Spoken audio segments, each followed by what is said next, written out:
He was part of the Rebel Alliance and let them blow him away with the Death Star. No Brits was involved, no fingers could be pointed. You carry on taking the medication, George. Yes, I'd send all the Labour government to space with a one-way ticket and throw in the SNP for being useless. They're all a bunch of... Oh, all right, fair enough. One person, quite frankly, I think needs to go to space in a one-way journey is Jeremy Kyle.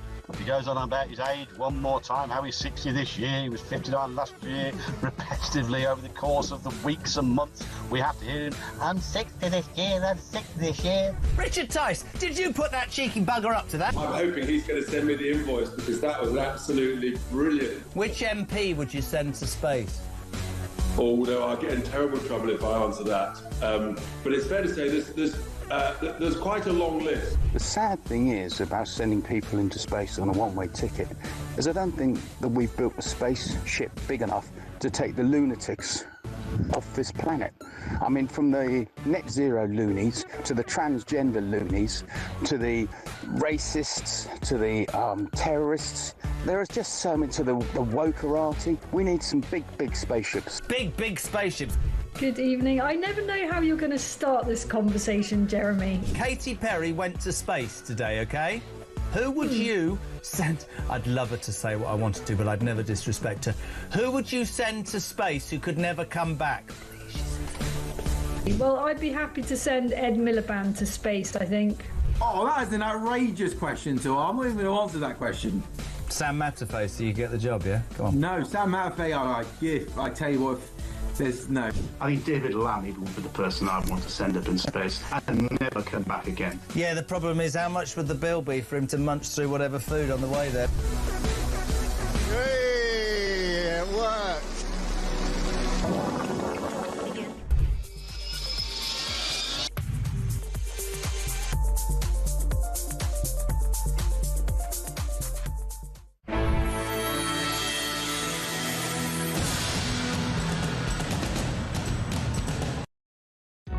Across the UK, on DAB+, on your smart speaker, on your smart TV, and on your side.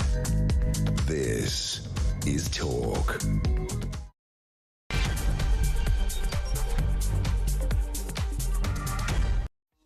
Hello there. Well, good morning to you. Is it a good morning? I don't think so. I think it's a wretched morning because some ne'er-do-well has smashed into my car and just, well, zipped off. I don't know who it is. We'll never find out. That's life in London for you. So, yep, got out of bed on the right side and then proceeded to, well, walk into a whole world of pain and frustration. But that's okay because you guys are going to help cheer me up, aren't you? I just said yesterday, didn't I, when life's feeling a bit sucky, I come and sit in this little booth for 3 hours and I come out the other side feeling quite content. This is my safe space. So thank you so much for your company. Lots coming up to talk about today. Zia Youssef, he's back. That's right, yeah, 1 minute he's resigned as chairman and sort of had very strange form of words on social media where he put this post saying, I've got better use of my time than helping Reform become the next government. And all of a sudden he seems to have had a change of heart and he's like, I can't think of a better way to spend my time than helping Reform be the next government. He says he was exhausted and, well, politics is a rough and tumble game and for those who are freshly initiated it might be a bit of a crash landing at times, but what does this mean? We'll be discussing that. And also there are big riots going on in Los Angeles. I don't know if you've seen, this is after there was an ICE raid on various properties where they believe there were illegals and well, you know what the woke-a-thons are like over in LA. They didn't like that. You can't be deporting illegal immigrants. So no, this has now turned into rioting in largely Hispanic neighbourhoods.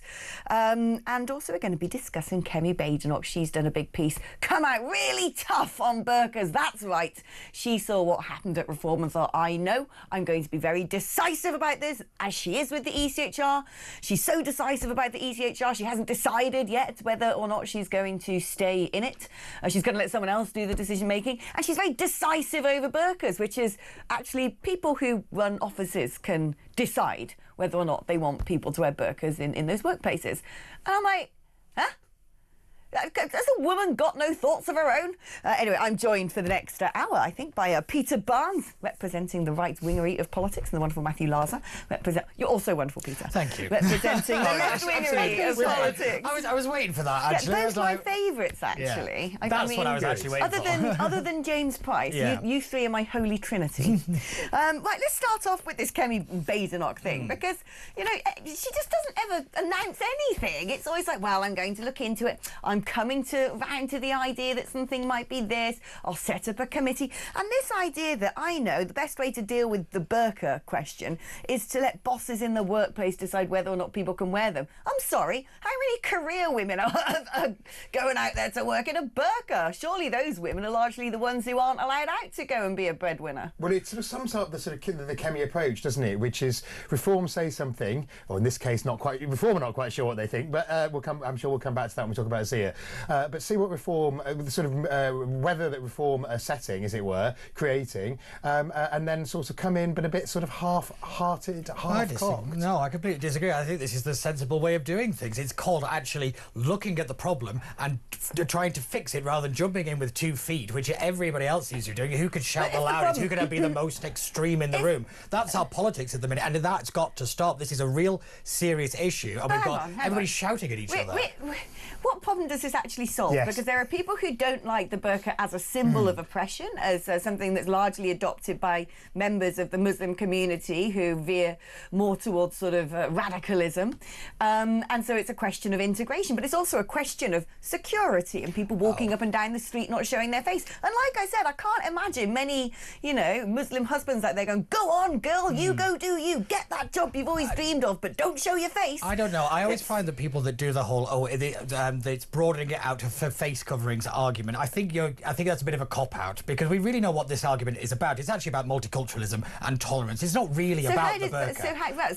So what is it that Kemi's proposing bosses can decide in workplaces? Because it actually goes any distance to answering that Because issue. I think it actually is about giving power back to individuals and not having state diktats, rather than, you know, allowing individuals to make the decisions about what they want as a uniform in their workplace. That's what Kemi's talking about here. It's about allowing individuals and the companies to make a decision instead of having it imposed on them like they had the Equality Act imposed on them. Come on now. I mean, like I said, I'm jumping to conclusions, yes, but the people who tend to want their wives to wear burqas are more of the old-fashioned brand of Islam, who probably don't think that the wife should be going out to work, mingling with other men in a building, or getting on public transport by herself. Yeah, I think it's a hammer to crack a non-existent nut. Look, I mean, my favourite line in the whole of this Kemi Badenoch interview was, I ban women in the burqa from coming to my surgery. Now, her constituency surgery, local people turn up with their problems. Her constituency is Saffron Walden, a very beautiful town, which I go to once or twice a year, and I don't think I've ever seen anybody in a burqa. She does also broaden that out to say about all face coverings, though. She says anybody wearing a balaclava,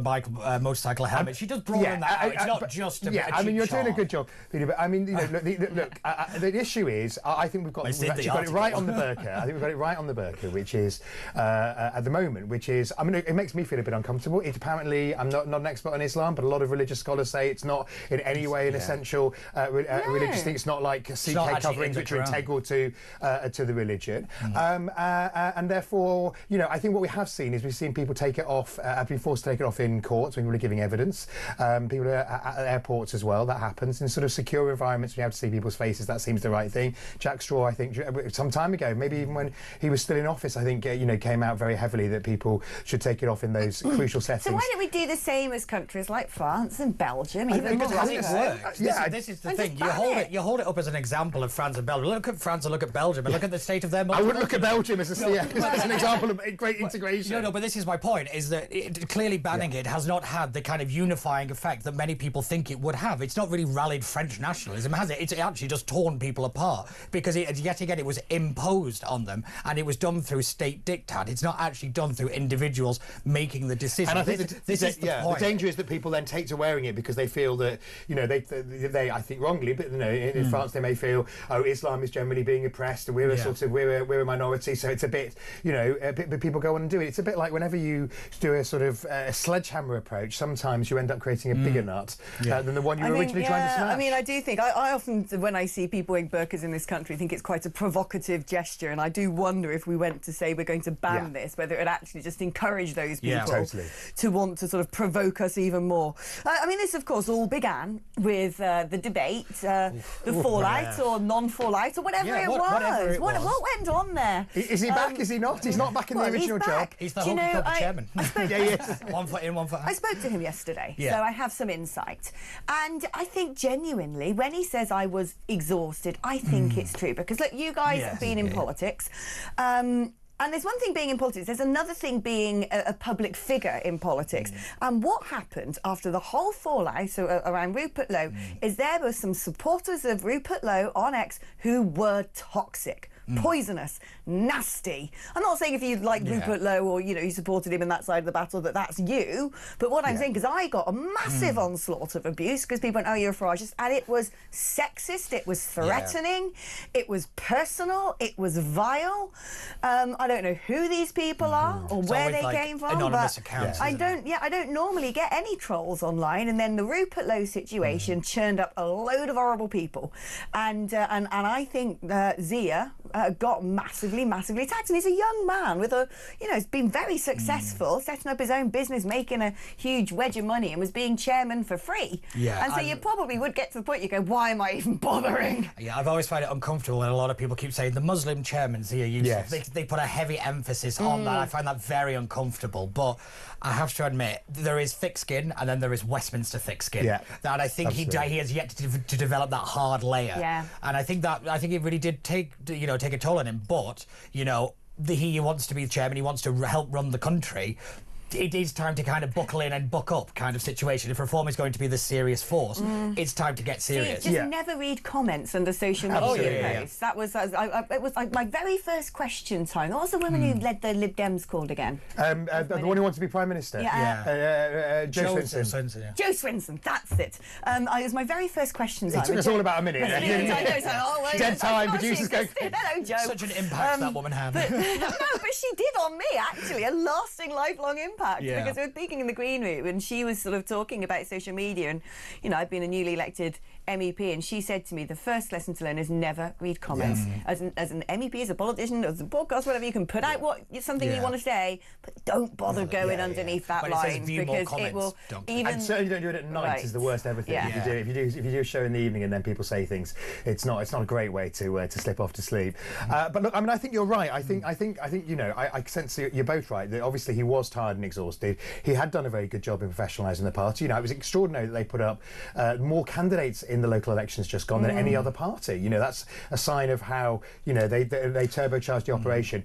But he clearly something happened over the row about the burka. It was the kind of straw that broke the very tired camel's back. And I think that that they have to be much more robust in how they approach things. You can't have the chairman of a party calling one of their MPs dumb because there's a question he doesn't agree with. That was the chairman of any other party would not get away with it. And equally, look, I like Zia. I think he is incredibly talented. He's a great communicator. Great communicator, very dedicated. He's working ridiculous hours and not being paid. Well, I know, that's but why I think because like you said, you can read it in so many tones of voice that you don't really know what it means, which makes me think that was done deliberately. Which obviously he's a clever and smart man. He knows kind of how to play this game. But the one thing I think you have to remember with this one is it's a single flame, not a fire. But there's a lot of single flames keep forming at the moment that is going to cause a fire. And this is where I keep saying that reform need to tighten everything up. They need a strict message. Discipline is non-existent for this lot. They need somebody to say, you go here, you go. They need like a matron, like a schoolmistress kind of figure, to really an enforcer figure. And I think that should be the party chairman. And Zia's not strong enough, given the characters. And he might not be political enough with a capital P. He's an organiser. He's not a politician. But I think as well, because he's coming back and to be in a senior role, but I don't believe he is going to be. Who do you think will be the new replacement?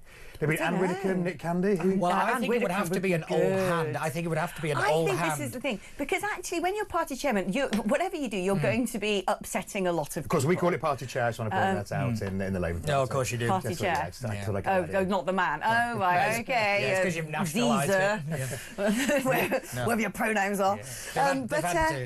But, it's the party chairman's job. But during the vettings procedure that Reform was doing, and they have to do this stuff because, Brexit Party, Party, UKIP. I was there through those days when the media and other parties comb through the social media posts of every single person, even if you're the local village councillor, and they will find something and it ends up front page of a newspaper. Oh, never mind that you've got, you know, Labour councillors murdering people or Conservative councillors who are paedophiles. But if you've got just one Reform councillor who says, you know, oh, I think the recent floods were caused by the Gay Marriage Act, bam, it's front page news everywhere. And so you're remembering a Saturday night for dealing with that story. I remember that story well. I remember that story well. And so I think they've had no choice, because there is a disproportionate amount of what people would call it scrutiny. I think it's actually quite cynical what happens to candidates for Reform. I think it's a form of bullying. And so they've had to do this strict vetting, and I think Zia was in charge of that, and that upset a lot of the members when people weren't being allowed to stand as candidates. Then, of course, there was the fallout of Rupert Lowe, reporting him to the police, and then, of course, this burka thing. And I think it just got to the point where he, you know... Yeah, but there is always the kind of, like we said, the straw that breaks the camel's back. But it is one of these things, as I just said, that this, I don't think this is somewhat of a storm in a teacup, but the teacup is getting very big and is getting very full, and there needs to be... And there's splashes of tea are coming out, it's going everywhere, and, you know, someone's about to drop a biscuit in it, and it's going to be... The biscuit's in the bottom, it's soggy. What's the Reform's biscuit? What if Reform was a biscuit? You know, when you ever done one of those surveys, sort of when you get stopped in the street and say, when you come in, and, you know, if X was to come alive, what sort of biscuit would they be? Like a brand? What biscuit? The marketers do that. The old PR ones. Yeah, it's the old PR so way. What would a Reform biscuit be? That's a good one. You know, that's a good question to pose. Because on this it's, Sunday you know, morning. it's got to be something quite sort of spicy and entertaining. Shortbread. But it's also got to be British. old school. It's got to be British. No Garibaldi. It's got, It's got to be. It's got to be both. It's got to be both British and maybe like a ginger nut then, because they've got quite. Well, tangy... I mean, you know, quite spicy, quite thick, and very British. And very British. Right. Anyway, if you've got a thought on what a biscuit reform is, I don't know what that's all about, but you know, why not let us know? 0344499 1000 is the number on WhatsApp. You can also call me on that number, 0344499 1000. Normal network rate 8722 is the number to text. Remember to write the word talk before your message, and we're back to chew through more stories just after this.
Also, I'm asking this morning, the government is about, and we'll talk about this now, but the government is going to spend 30 billion quid, they believe, another 30 billion quid. They believe that this is the panacea to the NHS's woes. Another 30 billion, that takes us over 200 billion quid into the NHS. So I'm asking this morning, is investing 30 billion... I don't know where all the money's coming from either, by the way, but anyway, is investing 30 billion into the NHS the most effective use of public funds?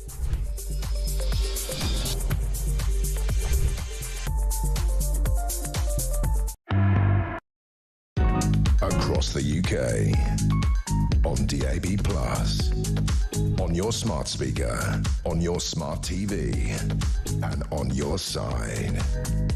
This is talk. Hello, good morning. Right, let's read some of your messages. Morning, Alex. Get a dash cam. They auto start recording if your car is hit. I'm going to do that, actually. That's a really good because idea. I am so sick to death of... we once lived in a high-trust society where if someone banged into your car, they'd leave a note under your windscreen. Did they? I think they did. Do we just romanticise a lot of the past? I think we might do. Yeah. Because everyone keeps thinking how glorious the London spirit is in the Blitz, for example. Most gangsters call it a paradise. Like, yeah, I mean, there certainly was a dark side to the Blitz. No, but I think it was better because I lived at, this twice now has happened to my car, and I've lived in London for well over 10 years, lived in different parts of London. I used to walk around London by myself at night, feel quite happy. Not anymore. So, and of course it's changed. Look, everyone's stabbing each other. That didn't happen 10 years ago to the same level as now. Alex, allowing managers to choose if face coverings are required is a slippery slope to a future society where the law being so flexibly interpreted, oppression is more easily imposed. That's Yvonne in Solihull. Although I do think if it comes down to you're not allowed to wear a burka inside my workplace, then can't you have people say I'm not going to bake that gay cake? Yes. I mean, do you know what I mean? You can't sort of pick and choose where you have your sort of freedoms. Joanna in Salisbury says commiserations on the car. Must be cameras nearby or on a car. I'm going to message all my neighbours. Burqa ban in workplaces is discriminatory, but an all-out ban on the burqa and face coverings would not be. It's not religious. Women don't get to choose. Their husbands do. To be fair, no matter what you do, you will have to repeal the Equalities Act. Yeah, because and it's typical Kemi because it's sort of saying, let's do this, but not realising that the consequences of that are much larger. No, but I actually think she does realise the consequences, and she's making this actually a matter of law and not a matter of ideology, so she doesn't come across as some kind of populist kind of doing the cheap Farage trick. Well, I think that's the trick, because she's done it with the ECHR. I think that's what she's going down. She's making this about going to make the country better, it's not the ECHR thing, because for a lot of conservatives say that this is a red line, and if leaving the ECHR they would quit, and it would create a great big schism in the party. So actually she wants to talk tough because she wants to sort of keep step with reform, but she knows if she says we're going to leave the ECHR, there'll be an internal war in the party. In my day job, I work with a whole selection of former Tory MPs, there's a schism between them because some of them think leaving the ECHR is great, and others think that would be the straw that broke their camel's back, and that they would either leave politics or think they might have to go to the Lib Dems. This is why she's put Lord Wolfson in charge, because he carries some serious weight. His word, and not just in the legal world, but also within the party. So she's relying on them to come up with a kind of answer to the question, a formula to get through it. Where I think Kemi does want to leave, and she knows that that's the track, but she's got to convince the party that it's not ideological, that it is a matter of legal principle and the right thing for the country, not like the cheap guy. I mean, to me, it's just a dog's breakfast, isn't it? Have a policy, have an opinion, go for it. One of the interesting things that hasn't been picked up as much as it might be today is that a Labour MP called Joe White, who is the husband of John Mann, who was on the right of the Labour Party, left the Labour Party over anti-Semitism in the Lords.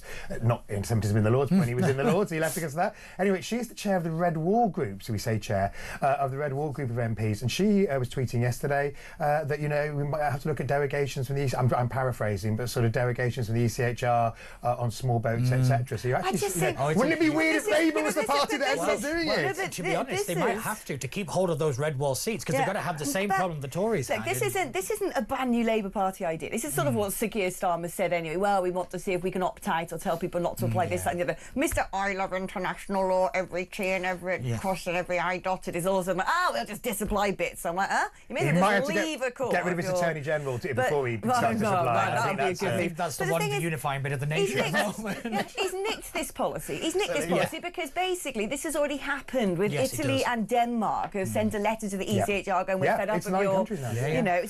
Even the difference is they can't leave the ECHR because they're still members of the EU, and even though they're separate organisations, you have to be a signatory of the ECHR being in the EU. We can just leave it, and I don't see the sense in saying... I don't think we can just leave it. This is an institution we've been part of for decades. We have so much legal precedent built on this that we have to redesign our entire legal system. Well, no, you'd have to have a British Bill of Rights. No, I agree with that, and I've always said actually it comes with a great repeal bill. Yes, it comes with probably getting rid of the Human Rights Act. It comes with redrafting a British Bill of Rights. So it is. But when I say, we can actually technically leave it, we can. You can technically do it, let's talk now about. There you are. Look over Peter's shoulder, the lovely London skyline, and just over there we could have the Chinese embassy, the mega embassy. But apparently the White House have been saying to the UK, don't you go letting the Chinese build their embassy there, my friends, because that's really close to the City of London and there'll be ears on the ground. Yeah, definitely. This has been a rumbling from the White House and Number 10 for quite some time that they really want to isolate China,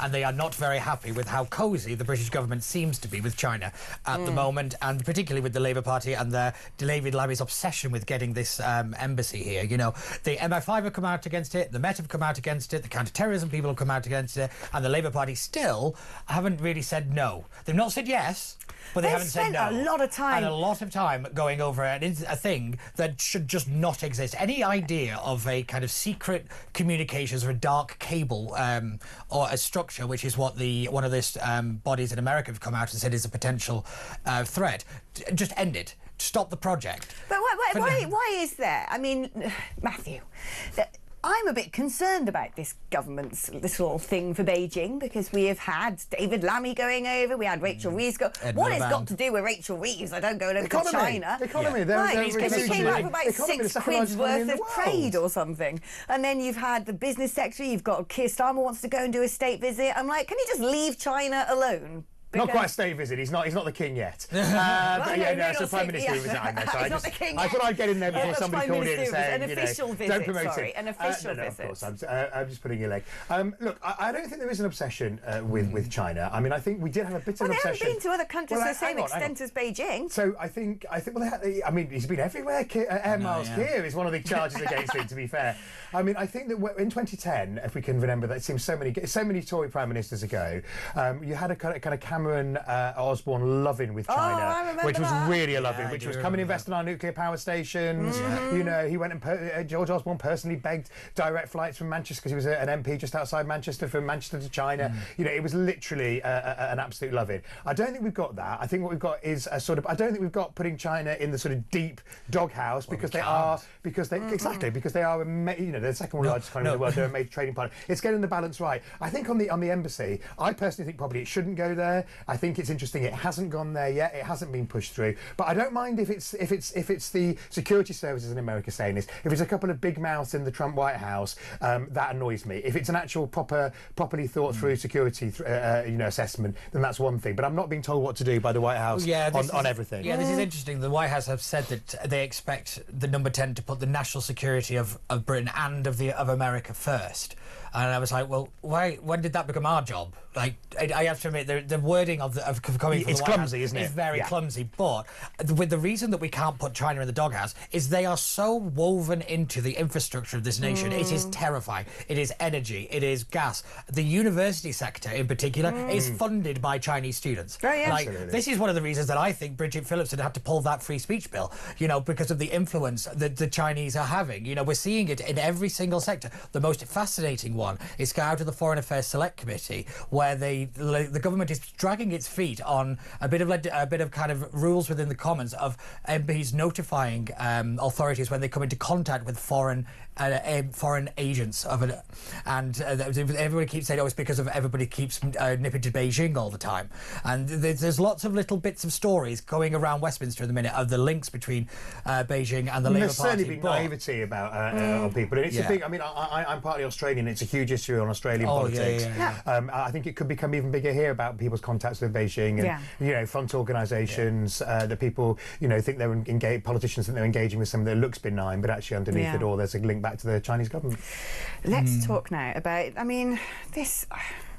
this drives me mad. We keep being told we need immigrants to prop up the NHS. It is true we do, and I've always said, why do we cap the number of doctors we train? It seems to make no sense. So they have collective bargaining. And it's turned out now the government is cutting funding for nursing courses, which means that we're going to have to import more nurses from countries that probably need those nurses themselves. We have to learn to be self-sufficient as a nation, which means not messing about with farmers and their fields, but actually encouraging us to grow food, not throwing concrete down oil wells, but actually using our fossil fuels to aid a transition and making sure that we can staff our own hospitals. Well, I think this is bizarre because the government has actually lifted the number of doctor places, but it seems to me slightly bizarre that it's capping the number of nurse places. I wonder if this policy will survive its exposure in the Sunday papers. I think it might be gone by tomorrow. I feel like this might be a balloon kind of policy, but I actually will agree that this is the consequence of scrapping things like the nurses' bursary. I thought getting rid of that is why we're in this situation. It's like scrapping the hollowing out the probation services is why we have a prisons crisis at the minute. You know, there was no long-term thinking yet again from any government or any political party. It was all just get through the day, get the headline, and off we go. We're living in the consequences of instant politics and politics on demand. And this I completely agree with you, Alex. Like the way that we're now reliant on migrants in so many sectors now is ridiculous. But when you get rid of apprenticeships, you get rid of the nurses' bursary, you put a focus on university at all costs. Which is ridiculous. Which actually includes nurses now. You killed it. Nurses shouldn't have to go to university. You should be able to train and then do courses and examinations and specialist training throughout your career if you want to become a particularly senior nurse with a particular skill set. This idea that sitting in a lecture hall is going to help you. They would argue that the courses are quite practically based. Most people on nurses' courses are actually based in hospitals. It's just, you're validated by university, and it is sort of a balance like that. But I mean, clearly we have to become self-sufficient in absolutely key, vital areas. This isn't bringing in, extra builders like Germany used to bring out Vida St. Pet, bring in British builders in the 80s, or whatever. This is when there's a boom, and it's boom bust. No, let's face it, healthcare's not a boom bust but it's the one sector it's a pretty consistent demand going up. But again, I think this is one of these areas where we need a proper root and branch rethink and restructure, because I'll go back to the point of the 50% population university educated target by New Labour has sank this country because we completely decimated trade jobs and all these kind of things. Well, but then there's social impact without. I think it was the weakness of the Blair government, and to be fair to the new government, they used it as a social mobility tool and they made it a commodity, not and I think they thought that, and there was lots of evidence that places like South Korea were doing it, and therefore you had to do it. I think it wasn't in itself a bad thing to do, but you can't, if you're going to do something for half the population, you can't neglect the other half of the population. To be fair to the government, the new government, it has put a lot of emphasis on skills and training. It's announced in the last couple of weeks changes on apprenticeships. So one of the things is the Tories tried to do stuff on apprenticeships, and what happened is it was all going into white collar apprenticeships. It wasn't going into what we think of as traditional trade apprenticeships for those skills. Again, we're always going to need plumbers. And then we have to remember that the kind of blue collar jobs are becoming high skilled jobs themselves. And so you need apprenticeships on that, but you don't. It was like. But then there is a level above what we would consider the standard apprenticeship. This is the thing that as we move into a more high tech society, the jobs fixing the machines becomes more of a high tech job. I mean, I remember when I was at school, careers officer telling us all, if you want to make some serious money, become a brickie or become a carpenter or become an electrician. And then, of course, still good advice. But then of course, we opened open borders, and that didn't work out so well for people who've gone down that route. Okay, we are going to take a short break now, but don't go anywhere because these two wonderful, upstanding gentlemen are going to be here with me on the other side of it.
across the UK. On DAB+, on your smart speaker, on your smart TV, and on your side. This is Talk. All right, welcome back. Let's do some of your messages now. Peter says there's a dash cam called the IQ, and you can see everything from your phone. You get notifications on your phone when someone is next to your car within the proximity settings. Blimey, my phone would be beeping all the time. But you know, I wish I had known about this. I wish I had that. It's got the most, I mean, I don't understand it. It's got the most high-tech security for his bike, and like if anybody goes within so many inches, it goes on his phone, so you can definitely do it. Do you know what I'd quite like? I'd like a bikes get stolen in London alone, isn't it? I'd like a sort of James Bond adapted vehicle that if someone bashes into my car, sort of long knives come out of the wheels and start saying that. You're on fire today. Honestly, I'm raging. I'm raging because I know this is going to set me back. If I have that repaired done privately, it's going to set me back at least a couple of £1,000. And it was only a couple of months ago in my old car that this happened, and it cost me a couple of grand.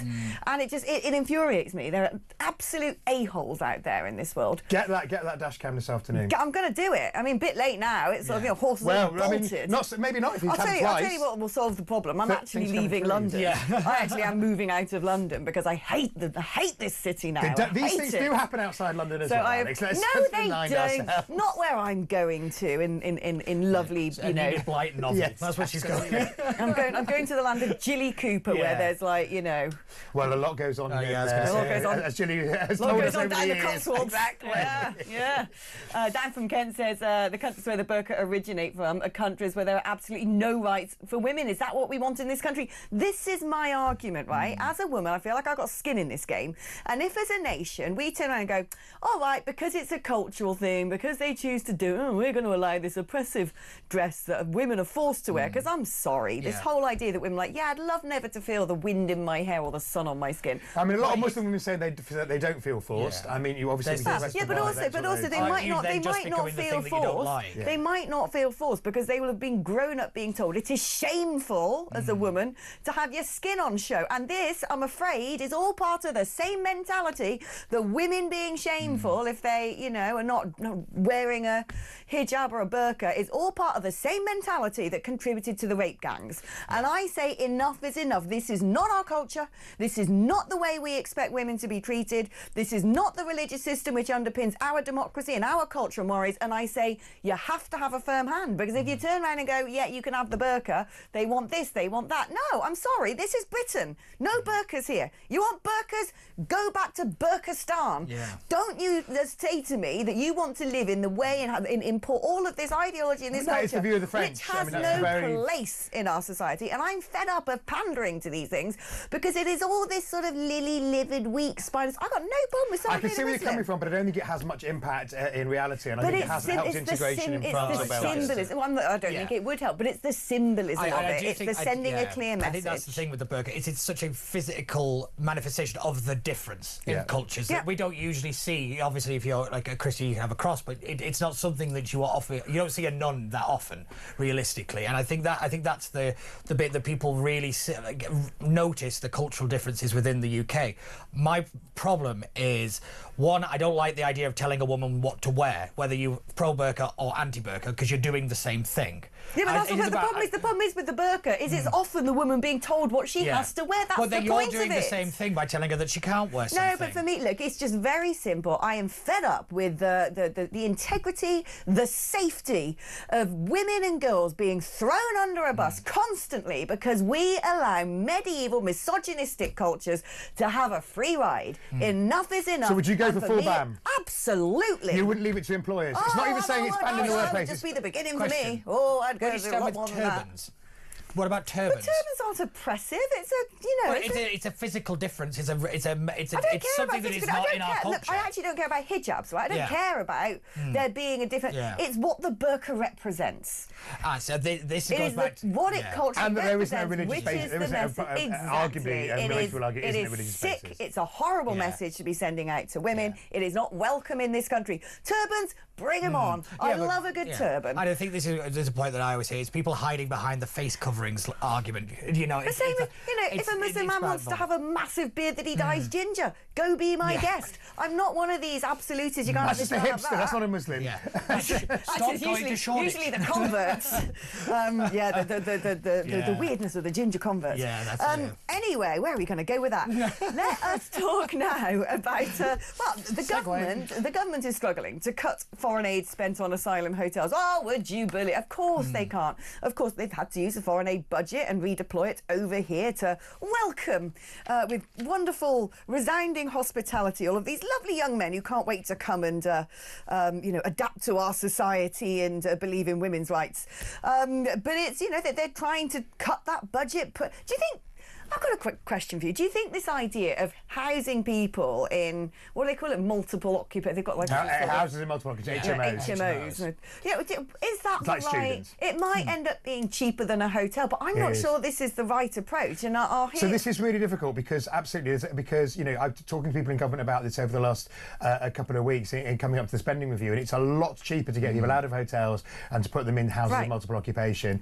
It's actually cheaper than building camps because you've got to, and it's much quicker. Yeah. On the other hand, you then putting people in places because they tend to be the cheaper places, so they're dispersed around the country. They're maybe the least diverse places ethnically, so their tensions are sometimes stoked when you suddenly have asylum seekers in a place which hasn't had, hasn't had incomers in the broadest sense in their area before. So it's a trade-off. At least in a hotel, you've got some element of security. You can monitor people in and out, and you've got although they're not in prison. This is the thing everybody forgets about the hotels. They're just literally staying in a hotel. They're not. And actually, they're out doing their, takeaway I'm not deliveries sure there is much monitoring and inviting guests over. That's half the problem. Is they aren't. Is we're not monitoring people, and they're just being put in the hotel, and then they just wander off. Yeah, that seems to be the big. And it is a big concentration. Again, I'm going to say this from the position of a woman. I live by myself in my house in London. If all of a sudden the house next door or over the road became a house of multiple occupancy with 20-something-year-old men from largely Muslim countries all living together who aren't working, so they're sitting. I wouldn't like it one bit. I would feel scared. Would you rather have it in a hotel around the corner? This is just a I'd genuine rather question. not have either. Well, I think the question is you need to bring the numbers right down. The government would, obviously at the moment it's struggling on stopping the small boats. It is processing people quicker, which is an improvement. Some would say by saying yes to too many people. Yes. I'll get that one. But it would argue it's sending more people back across the board, but not necessarily my view is to go back. Well, at least they leave. My view is I see nothing wrong with building sort of big makeshift. I mean, the Bibby Stockholm was a perfectly good idea. I'm sorry, but that's quite expensive. It was very expensive. We need to find a way. We need to find a way to make makeshift accommodation. It doesn't need luxury. I'm sorry, they don't need driving lessons and yoga classes and pocket money and bus travel and tickets to the footy. No, I'm sorry. You came into the country illegally. Done. End of. Because most countries, if you try and get into them illegally, you'll probably end up dragged into a prison cell or shot in the head. Yeah, and even people in the ECHR. I mean, today in Italy there is a referendum. It's sort of related but not exact, which is about basically the rules of how you become an Italian.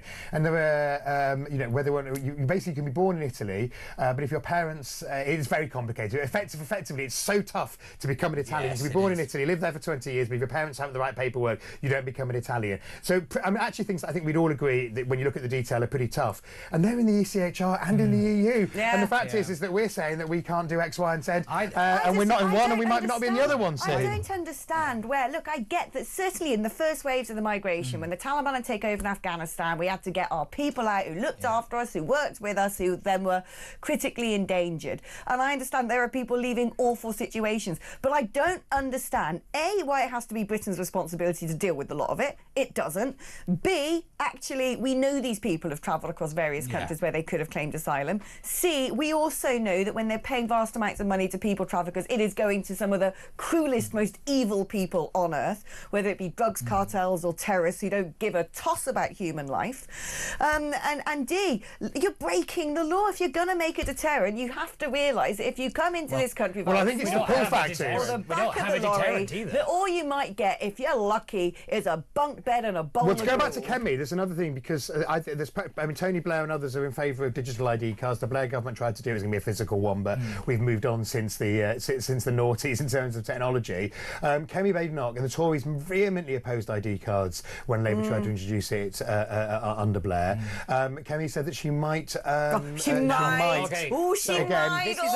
She might say it. So I think this could be a wedge issue that Labour uses against the Tories. If you look at Greece, who did introduce an ID system, when it actually was brought in, the number of people who were illegal claiming certain things dropped dramatically. Really? Yeah, and it's actually really interesting to just how and it's a challenge for reform and the Tories because there's civil liberties and indeed the Lib Dems. But there's civil liberties argument against it. You have people who say, "Oh, it's all part of the COVID jab thing." Right. You know, I wish we didn't have to resort to this. I wish we didn't have to resort to ID cards, but I think we're going to have to. The problem is, I think we'll just issue them to everybody under the sun anyway. The people in the migrant hotels will be getting those cards, or some version, a temporary version. And then what you're going to end up with is the union saying, you know, the doctors' union, whatever, we don't want to have to be checking people's ID. It goes against our principles, etc.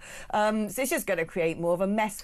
We're going to have to break now, guys. But time's flying by, isn't it? Flying by. We've still got 15 minutes of your company to go. So during the advert break, we'll discuss what we might want to chew over in the final segment. Don't go anywhere. These people pay my bills. Please be patient with them, and I'll see you on the other side.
Bargain hunt art expert Ogonochuko Ojiri, he's 53, has been jailed at the Old Bailey for 2.5 years after failing to report a series of high-value art sales to a man suspected of financing militant group Hezbollah, the proscribed terrorist organisation. Popular star on Bargain Hunt, so quite a fall from grace for him.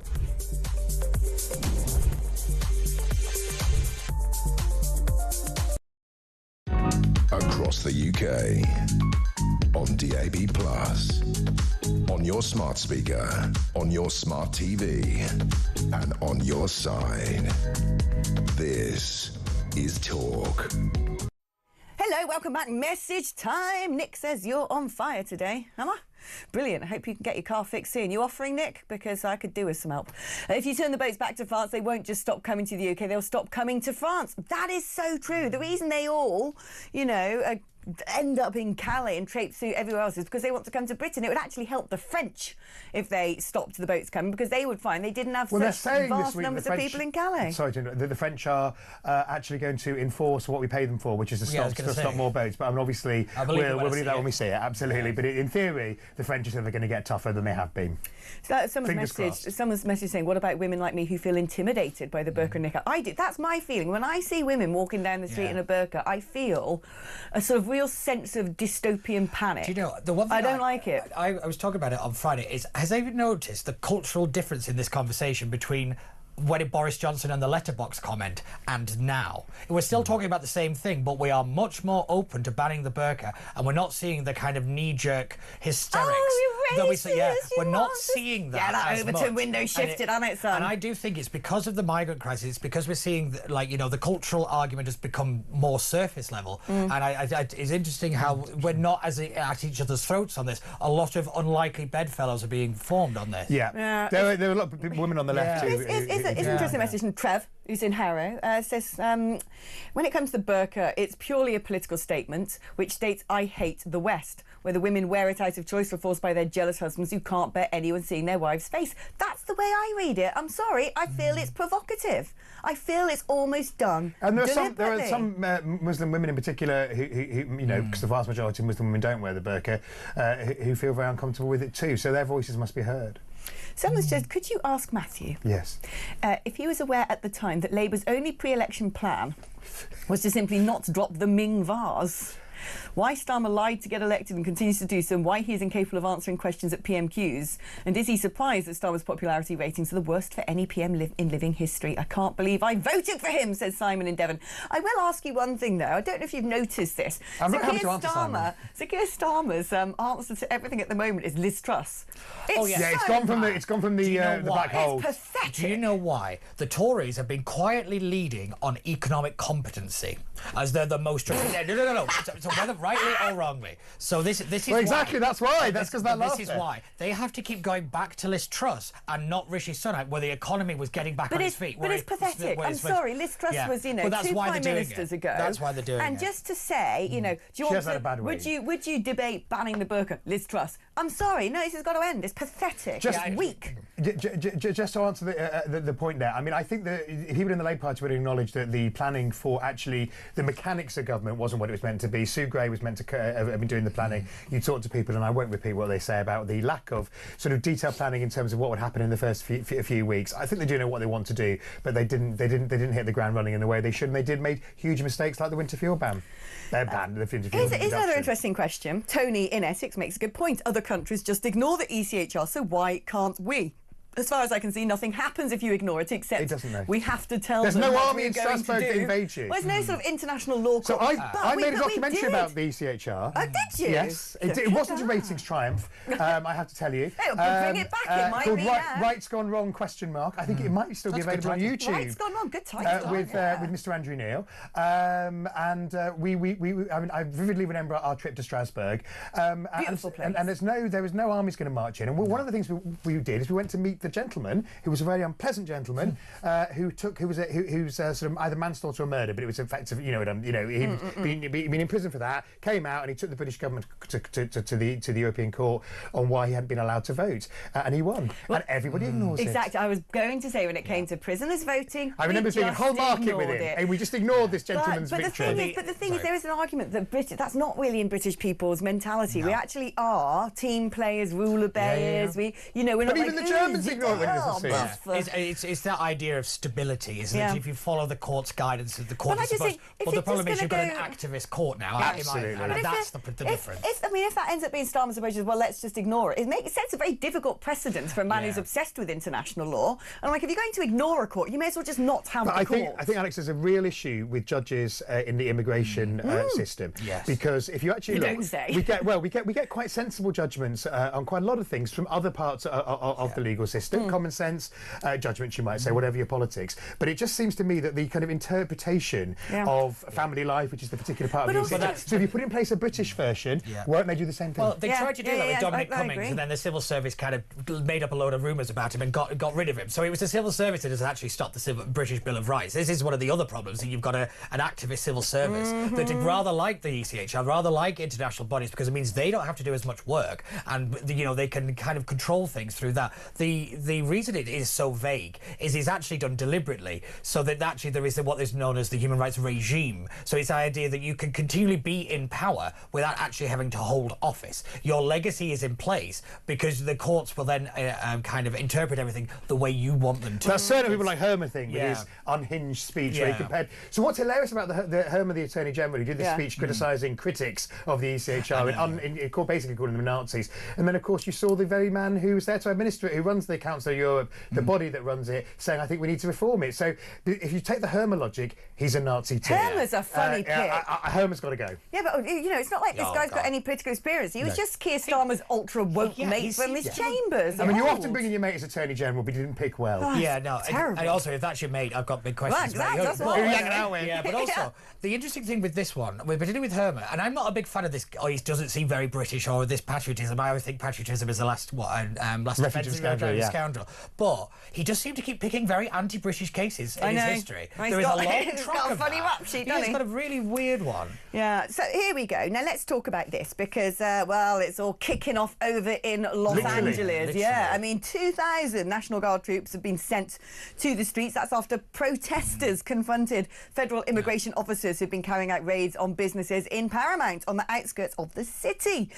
Border Patrol officers in riot gear and masks deployed tear gas, flashbang grenades to disperse demonstrators outside an industrial park. Activists are using cement blocks and shopping carts to block the road. I mean...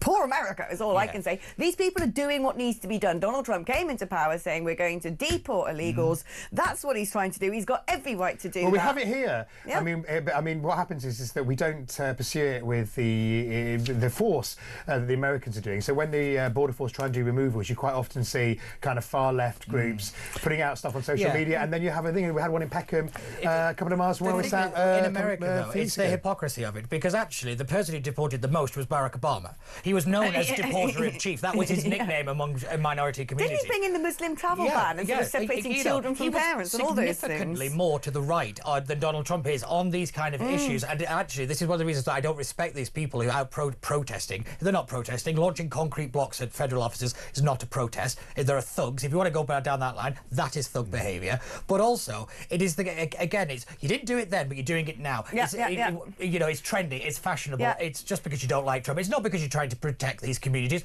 You couldn't give a toss. You're just doing it because you want your 3 minutes of Facebook fame or Twitter fame. That's what it is. And it is nauseating, and I just have no respect for it. It's the same with Just Stop Oil. They don't care about the environment. They care about being seen to care about the environment. It's very performative. What about HMS Greta on its way to Gaza? Oh my God, what are you doing? Mental. But this is the point, isn't it? She started off talking about the environment. Now she's talking about Gaza. It is this perpetual state of we have to keep protesting and protesting and protesting. There's a Peter Pan thing about her as well. You see, she hasn't changed, even if she's got older. Yeah, that's deliberate. I think she's been deliberately kept. There's that kind of young child. You've stole my future. How dare you? Kind of thing. I think she's also. She is what she is. I think it's all performative, and the risk is, of course, she becomes a viable target, because if I was Hamas, I'd be like, great, let's have a bullet go between her eyes and blame it on Israel. Yeah. Do you know what I mean? Yeah. It's a bit like my Instagram feed this morning is full of people at various festivals around where Palestinian flags keep popping up and people celebrating that. It's totally performative. It's not going to help any Palestinian child. Diane Abbott wearing the scarf in the House of Commons. It sounds a vile thing to say, but it's a trendy war because no one gives a poop about Saddam. I would remind people that people shouted "Free Palestine" before they shot ambassadors in Washington D.C. Yeah. There is a consequence to the language. You're saying from the river to the sea, it means something, and you really should be paying a lot more attention. And I would like to see the Metropolitan Police maybe come down a little bit more heavy-handed on the people doing that, as they are doing with people, having an opinion on immigration on Facebook. In one parliament around the world, they made somebody take the speaker made somebody take it off. Yeah, I saw that. Take the Palestinian scarf off this week. The country which it was escapes me, but it's certainly this precedent. Good. I but they think were all that's kicking off in Belgium, weren't they? Well, they were always kicking out. But in the parliament, I remember watching a video of them literally, and in Hungary as well, over the LGBT stuff. They were literally fighting. I would actually love to see that in the House of Commons. Just a proper. Who would win? That's why we're opposite sides, so we kept sword distance. Lee Anderson. Who would? I wasn't even going to bring it in. You're right, actually. Yeah. No, but to Starmer and Badenoch. I mean, I reckon because he's quite small, actually. Starmer, isn't he? Ed Miliband's the tallest man ever to lead the Labour Party. We're exactly the same. Well, doesn't that say everything? There's a fact for you. Really? Yeah. A load of pipsqueaks on the left. Tony's not that. There's a couple of inches, but he's like 6'1". Because I always thought Starmer was quite tall. No, he's tiny. I think it's just how he's angled and how he's kind of when I shot. worked at Miliband on a railway station, people come, waiting on a visit. People, was it a rail replacement bus? No. People come up to you and they say two things. They say, "Oh, he'd be on the phone," and they go, "Oh, are you with him?" And he said, "Yeah." And they go, "Oh, two things. He's a lot taller than he looks on the telly." And how could you do that to his brother? Always the one. Always the fratricide. Anyway, guys, it's been lovely having your company today. It really has been very, very enjoyable. Actually, after the break, we're going to be talking to Chris Philp about Kemi Badenoch's cut-through policy. Ask the him why it's policy always that's going to save the... What should I ask him? Go on, guys. What would be your questions? What do you want me to ask? I would ask him why it's always been pushed into the middle ground, and when are they going to take some decisions? That was my question. You've just nicked it, Lars. Well, Labour Party are taking the decisions. We would rather them take a different decision. We were getting on so well. Go on, Barnsley. You've got 20 seconds. Tell me what your question will be. What about changing self-employment tax? Where's the economy policies? He's coming to talk about the ECHR stuff. I'm not going to ask about the economy because I know nothing about it. I'll look like a moron. How is he going to get France to actually follow through on the money that we've given them? There we go. Okay, great. Which they gave on the Tories. Thank you very much, and I'll see you after this.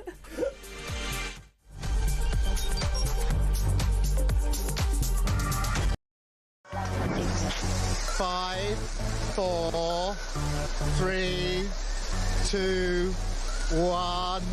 Yay! 8722, start your message with the word talk. Who would you send to space and why? The person I would love to send to space would be Mr. Keir Starmer. And then I would tell the Galactic Empire that he was part of the Rebel Alliance and let them blow him away with the Death Star. No Brits was involved, no fingers could be pointed. You carry on taking the medication, George. Yes, I'd send all the Labour government to space with a one-way ticket and throw in the SNP for being useless. They're all a bunch of... Oh, all right, fair enough. One person, quite frankly, I think needs to go to space in a one-way journey is Jeremy Kyle. He goes on about his age one more time, how he's 60 this year, he was 59 last year, repetitively over the course of the weeks and months. We have to hear him, I'm 60 this year, I'm 60 this year. Richard Tice, did you put that cheeky bugger up to that? I'm hoping he's going to send me the invoice because that was absolutely brilliant. Which MP would you send to space? Oh, no, I'll get in terrible trouble if I answer that. But it's fair to say there's quite a long list. The sad thing is about sending people into space on a one-way ticket is I don't think that we've built a spaceship big enough to take the lunatics off this planet. I mean, from the net zero loonies to the transgender loonies to the racists to the terrorists. There is just so many to the wokerati. We need some big spaceships. Big spaceships. Good evening. I never know how you're going to start this conversation, Jeremy. Katy Perry went to space today, OK? Who would you send... I'd love her to say what I wanted to, but I'd never disrespect her. Who would you send to space who could never come back? Well, I'd be happy to send Ed Miliband to space, I think. Oh, that is an outrageous question, so I'm not even going to answer that question. Sam Matterface, do you get the job, yeah? Come on. No, Sam Matterface, I tell you what... There's no. I think David Lammy would be the person I'd want to send up in space and never come back again. Yeah, the problem is how much would the bill be for him to munch through whatever food on the way there? Hey, it worked.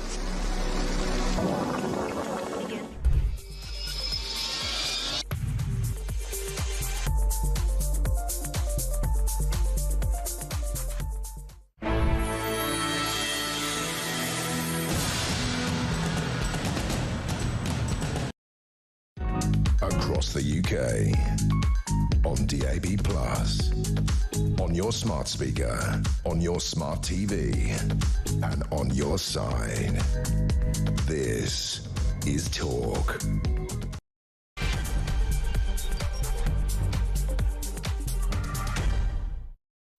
Hello, welcome back to the show. Here I am with you until 1 o'clock. We've had a lively first hour, haven't we? It's always great having Barnsley and Larsa in the studios. Good old debate and lots of dynamism, which is hopefully what I'm now going to have with Chris Philp MP, who is the Shadow Home Secretary. Good morning to you, Chris. Good morning, good morning. Good morning. Right, now let's talk about what on earth is Kemi's policy on the ECHR? Because she seems to have said to me, well, we might leave it, but actually I'm going to make someone else make that decision for me. No, not at all. So in principle, we think we do need to leave the ECHR in order to get back control of our borders, in order to make sure that it's the democratically elected British Parliament who decides who can stay here and who needs to leave, which we think should include every single foreign criminal and anyone who attempts to enter the country illegally. We think we need to leave in order to stop veterans, military veterans, being vexatiously pursued, and in order to allow us to decide what oil and gas drilling goes on. So in principle, yes, we need to leave. There are, however, legal details we need to work through. Because we are a responsible, credible party, we're not going to shoot from the hip. We're going to take the next 2 or 3 months to go through some of those detailed legal questions. We're going to get one of the country's most eminent barristers, Lord Wolfson KC, the Shadow Attorney General, to lead that work. Excuse me.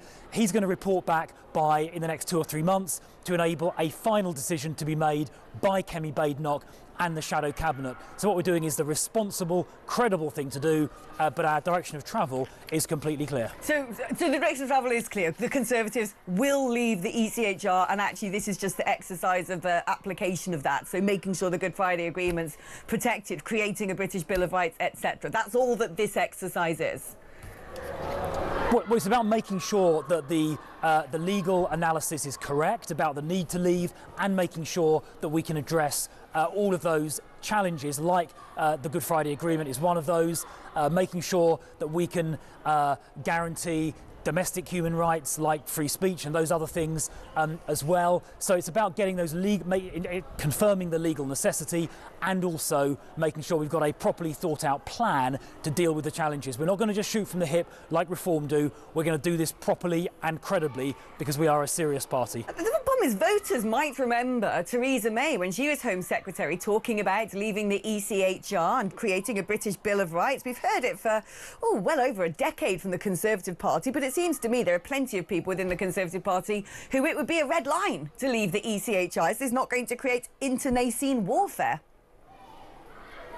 Well, I think things have moved on, because we have seen things like the last government's Rwanda scheme blocked by the courts, both in the UK and in Strasbourg, on ECHR grounds. We've seen that judgment in relation to Switzerland, where the Swiss public had a referendum on slowing down the transition to net zero because it was too expensive, and the Strasbourg Human Rights Court used the ECHR to overturn a democratic Swiss referendum on net zero on human rights grounds. Now, when the ECHR was written 75 years ago, they weren't thinking about trying to control climate policy. So the court has expanded its definitions of these articles, not just on immigration, but in other areas as well, way beyond what was originally intended, way beyond common sense. So a lot of people have now changed their mind about the ECHR.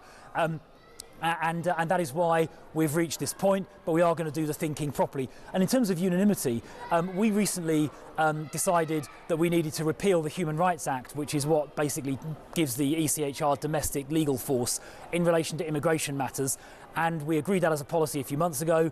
We put it to a vote in Parliament. Labour voted against it. But on the Conservative side, we had unanimity on that topic. So I think the party has come a long way, and we are pretty united on this now. Well, hell must have frozen over when the Conservative Party all agrees on something.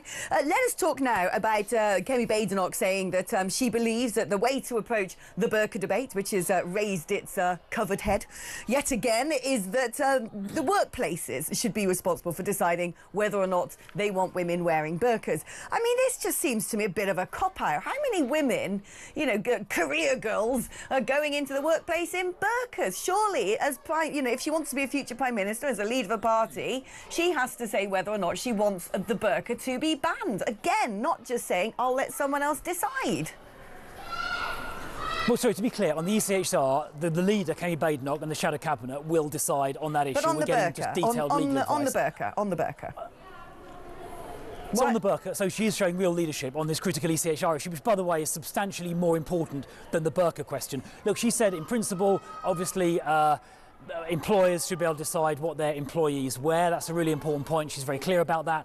In terms of the sort of wider question, should it be banned throughout all of society, which some European countries and indeed some Muslim countries do, that is something we're going to give some thought to. Again, we're not going to shoot from the hip. There are competing arguments. On the one side, you've got considerations of freedom of expression, freedom of choice, personal liberty.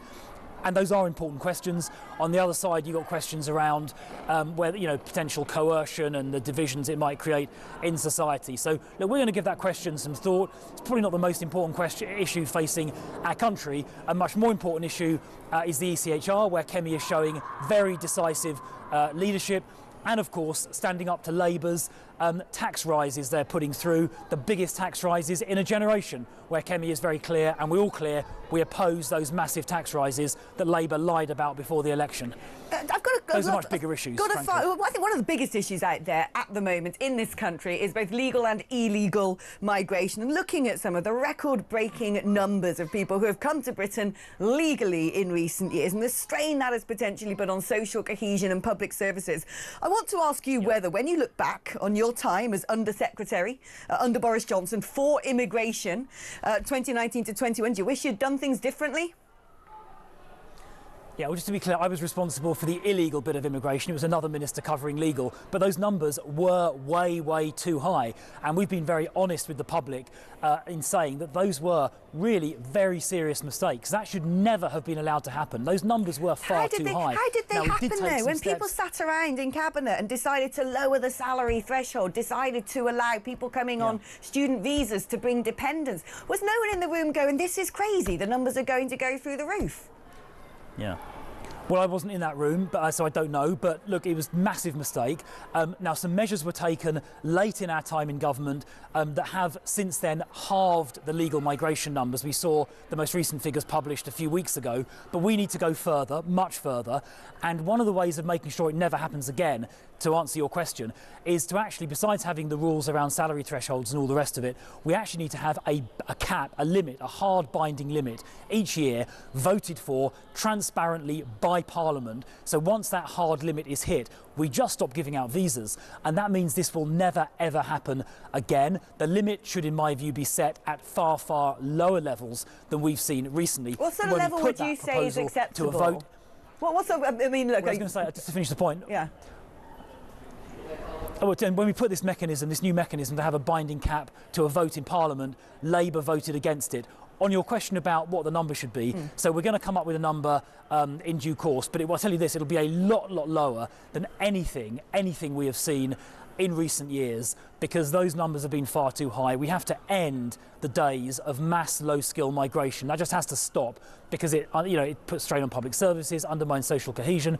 It turns out that low-skilled, low-wage migration doesn't even contribute to the exchequer, because people coming here on low wages, especially if they have dependents, end up consuming more in public services than they pay in tax.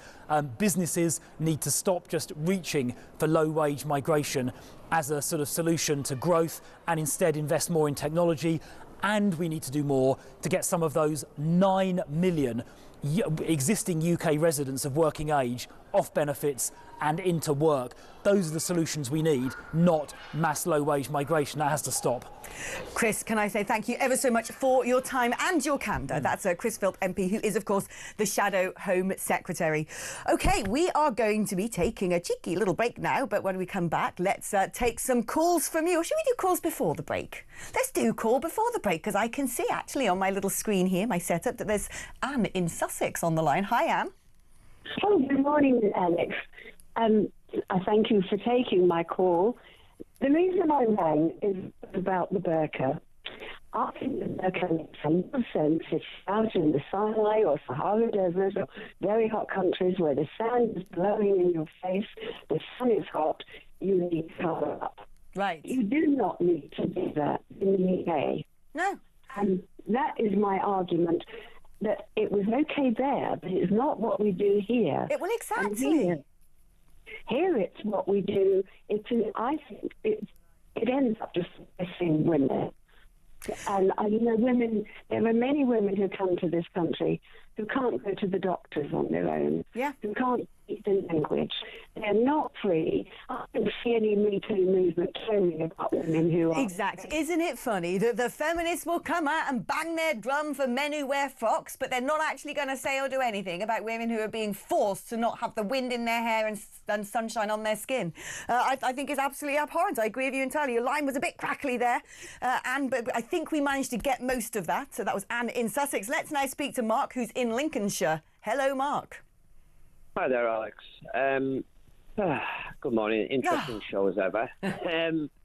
Yeah, I mean, basically, this whole thing with reform and Yusuf and what have you, I think Nigel is doing exactly what he always does, what he's done his entire political career, really. He creates these essentially nativist movements.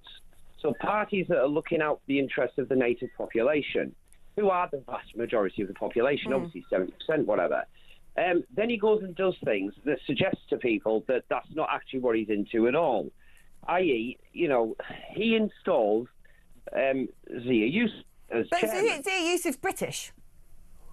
Yes, he's British, but that's not what people want. Whether you like it or not, Alex, whether anybody likes it or not, whatever you think of it, the reality is people see that as, oh, well, here we go, just like the Tories, just like Labour, just like everybody else, because the reality as well is that what people can't seem to get through their head without thinking this whole thing, oh, that's racist, is the fact that when people get into a political party, you can take the Labour Party, the Tory Party, whoever, when they get somebody in there that isn't of, you know, a native citizen, shall we say. But he is a native citizen. He was born in Britain. Yes, but he has a different culture, doesn't he? He's a Muslim. Are you saying that Muslims cannot be in political parties? No, that's not what I'm saying at all. Okay. What I'm saying is that what people are looking for is a party that's putting the native culture and the native people first.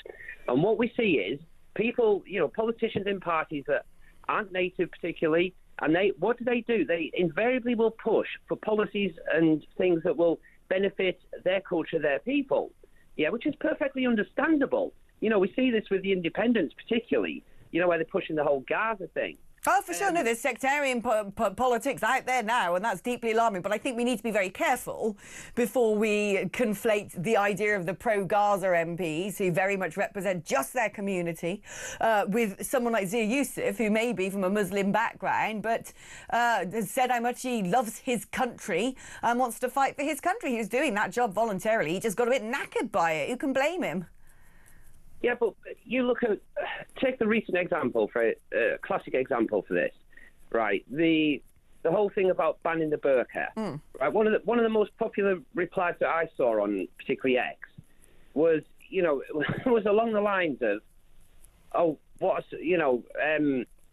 Muslim thinks banning the burqa is a dumb idea, shocker. You know what I mean? And that's exactly the kind of thing that I'm referencing here, Alex. Right. I mean, look, I understand what you're talking about, and certainly that was, I think, at that point, the straw that broke the camel's back in terms of the fallout over the burqa ban. It'd be interesting to find how that one develops going on in the future. But there are, of course, plenty of Muslims out there who also want to see the burqa banned. Muslim countries ban the burqa. And so I think we've got to be very careful when we just target everybody with the same brush. Because you're this, you must think this way. Because you're that, you must think that way. But anyway, Zia Yusuf is back, this time not as party chairman, at least I don't think so. I think he's in charge of the Doge unit, which is going to be using highly skilled individuals, forensic accountants and lawyers and so forth to go through the finances of a reform-controlled council. So I guess watch this space. Let's see how this one develops. That was Mark in Lincolnshire. If you want to join the conversation, you can. The number is 03444 99 1000. That is your normal network rate. You can also use that number to send me a WhatsApp message or leave me a voice note on WhatsApp. I do like the voice notes. 8722 is the number if you'd like to send me a text message. If you're going to do that, you've got to write the word talk before you write your message. Before we go to debate, let's read some of your messages now. Just listening to any Conservative MP barefaced lie over and over again reminds the country why nobody is listening to their dying party. The country remembers they are just the same as Labour, full of the same lies. We're not going to fall for it again, says Mark. I actually thought, to his credit, Chris Philp gave a very candid interview. Sorry to hear about your car, says Mark. Don't know if it's another Mark. Just a product of our no responsibility society. And someone told Mr. Philp to wind his neck in as he didn't refer to reform once, unlike his last outing.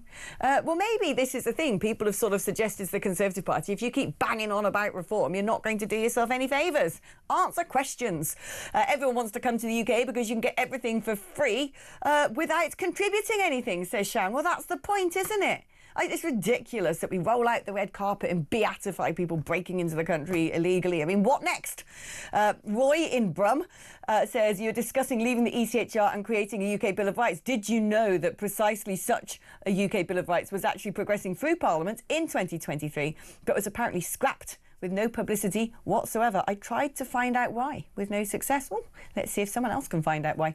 And Alex, in principle, leaves lots of wiggle room to not leave the ECHR. I thought that Chris Philp was quite clear on that. Yes, we're going to leave it. We're now looking at the legal implications. But I don't know. She could just turn around and say, we're going to leave it very clearly. And then saying we'll be working now to find out how we can make sure that, all the sort of rubbish that's connected to it is uprooted from our statute books and we can go ahead with confidence. But she didn't really say that. It wasn't clear, was it? Why? Why wasn't it clear? OK, right, we're going to take a short break now, but don't go anywhere because I'll be wanting to talk to more of you after this. The number again, 0344499 1000 is the number to dial or to leave me a WhatsApp or send me a voice note. 8722 on the text if you're going to text me right talk before your message. We're on X at talkTV and I'm back after this.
So Greta Thunberg and her ship of fools. Yes. So basically, I mean, this woman's flotilla of plankery. Yes. So her narcissistic entitlement has just grown to such monstrous proportions. She's actually sailing into a war zone with a bunch of desperate actors, aging hippies, and fringe leftists. Yes. And they're all drinking cocktails on board and playing guitar. They think they're going to actually break a military blockade, but they don't really, do they? I mean, this is all just a big publicity. No, what they're hoping for is that they get turned around by those nasty, horrible people in the IDF from Israel. You know, that's what they're really hoping for.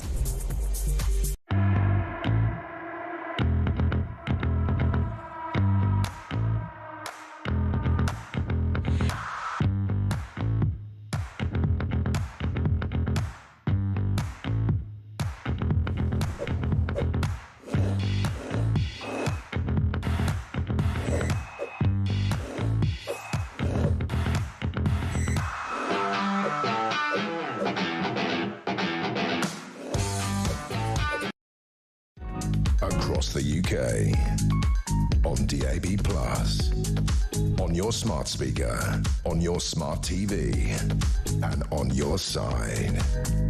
This is Talk. Hello there, welcome back to the show. Let's have a little voice note, shall we? This is Darren. Hi, Alex. Great show. It was fantastic to see that you were baptised the other day. Onzia Youssef. I think it's great he's come back to reform. He's a great talent. Thank you. See you soon. Bye-bye. There you go, short and sweet indeed. Yeah, very interesting. Thank you for the congratulations on my baptism. It really was one of the best days of my life. And there you go, a Reform supporter saying he's pleased to see Zia Youssef back in the fold. Let's listen to Trevor now. Hi, Alex. Your last caller said that most people in Britain don't want people like Zia Youssef because they're not British. I would just like to contest that and state he cannot talk for everybody in the UK. He cannot talk for everybody in Reform. He cannot talk for the most of anyone. It's absolute rubbish. Zia Youssef is a very valuable member of our community and he should be allowed to carry on doing whatever he wants. Thank you. There you go. I mean, Zia is an incredible orator. Those people who've gone to Reform rallies and seen him on stage probably find him very inspiring. In fact, Zia was saying it's the messages and kindness of people who said, please, Zia, come back. Don't do this. You're going to be missed. Which sort of made him realise, I've got to grow a thicker skin and get back in the game. Right, let's have a listen to Hev. Is it Hev? Hev. Good morning, Alex, my dear. Yes, I'm very, very angry with your man that said that Zia or Muslims or whatever should not be in the politics. Oh my God, how arrogant is that? Look at what we actually have running our country, and how is he standing up for the British people? Beg your pardon. I think Zia's doing more than Starmer is for us. A very good point, well made. If you want to see a traitor to Britain, then you can just look at the party currently in government, can't you? And it's got nothing to do with race or religion. In fact, you know, very often, this is an interesting thing, very often people from immigrant backgrounds are some of the biggest critics of open borders and the biggest critics of a lack of integration, because they say we came because we liked Britain. We invested our time and energy. We had children in this country. We are British. And we don't like the fact that a load of other people are cheating the system, not trying to be part of our culture, and they're very often some of the most vocal critics on these sorts of policies. Let's have a little listen to Nick. Morning, Alex. It's Nick Moore from Loughborough. I've got to congratulate you. Well done for holding Chris Phillips' feet to the fire, because all we got from him was a load of old guff. What a load of gaslighting cobblers from a failed politician, from a failed party. He has really displayed all the attributes of why these people should never be allowed into power again. Come on, Nigel Farage, take it on. Let's get there. Thanks, Alex. Have a good weekend. Well, that was Nick, clearly the chairman of the Chris Philp fan club. Let's speak now to Mike, who is in Stoke-on-Trent. Good morning to you, Mike. I'm afraid Chris has just destroyed most of my arguments. Oh, really? What was it? Yeah, everything about Chris Phillips for a start off, and the rest of the morons in power. Going back to Mark and his remarks about Zia Youssef. I mean, I listen to Zia Youssef, I listen to Ben Habib, and I wish there was as many so-called British people as patriotic as what they are. Mm. Well, no, yeah, exactly. I think you make a very, very good point there. It's about the person, isn't it? And you can't sort of typecast all people. You know, if we're going to sort of typecast all people with a particular trend associated with their type, then that makes me a lefty lunatic because I'm a middle-class woman. Turns out I'm not a lefty lunatic as a middle-class woman. And so you can't turn around and just assume things about people. Now, I understand there is consternation because, of course, this all came out of the calling Sarah Pochin's question about the burqa dumb. It's actually created, well done Sarah, it's actually created a debate on the issue for the first time in a very long time, and something that I think is long overdue. But that was clearly not a great move by Zia. I think he probably recognises that. I wonder now whether or not he's going to have any part in policy making, whether he will have a sort of right to veto certain things that the party might like to do, and whether that will create any tensions. Have you seen the thing about Prevent? Oh, yeah. No, I found out yesterday that I was a terrorist, yeah, because I think mass migration is unsustainable. We're not entitled to an opinion. Oh, we can have it, but we're terrorists. But that's fine. Yeah, you know, I've been called worse. Right, so have I. Yeah, but having said that, you're from Gloucester, so what do you expect? Well, exactly. It's a hotbed of terrorism over there in good old Gloucester. You make a very valid point. Serial killers and shoe bombers, that's what we're famous for. And chasing cheeses down slopes. But a wonderful city it is indeed. Mike, thank you ever so much for your call. Let's speak to Daniel, who's in London. Good morning, Daniel. Good morning, Alex. What's on your mind? Well, I want to talk about the preventing and what we've got going on in the Western world, especially the white cultured world. Now, we're consistently told that we're far right, we're Nazis, we're racist for trying to protect our culture and our race. We need to get real in the Western world. There is a clear attack globally on the white culture, not just from our elites, but from foreign ideologies. They don't want us. They have white guilt. Our elites have white guilt, and they want to erase us from history. Do you know, it's interesting. There's definitely, without a doubt, a big existential feeling or crisis out there. We know there are huge demographic changes taking place. It is perfectly okay to bash white people and say they're like this or they're like that and X, Y, Z, or just actively discriminate against them in the workplace. You know, this job is only open for people from BAME communities, etc.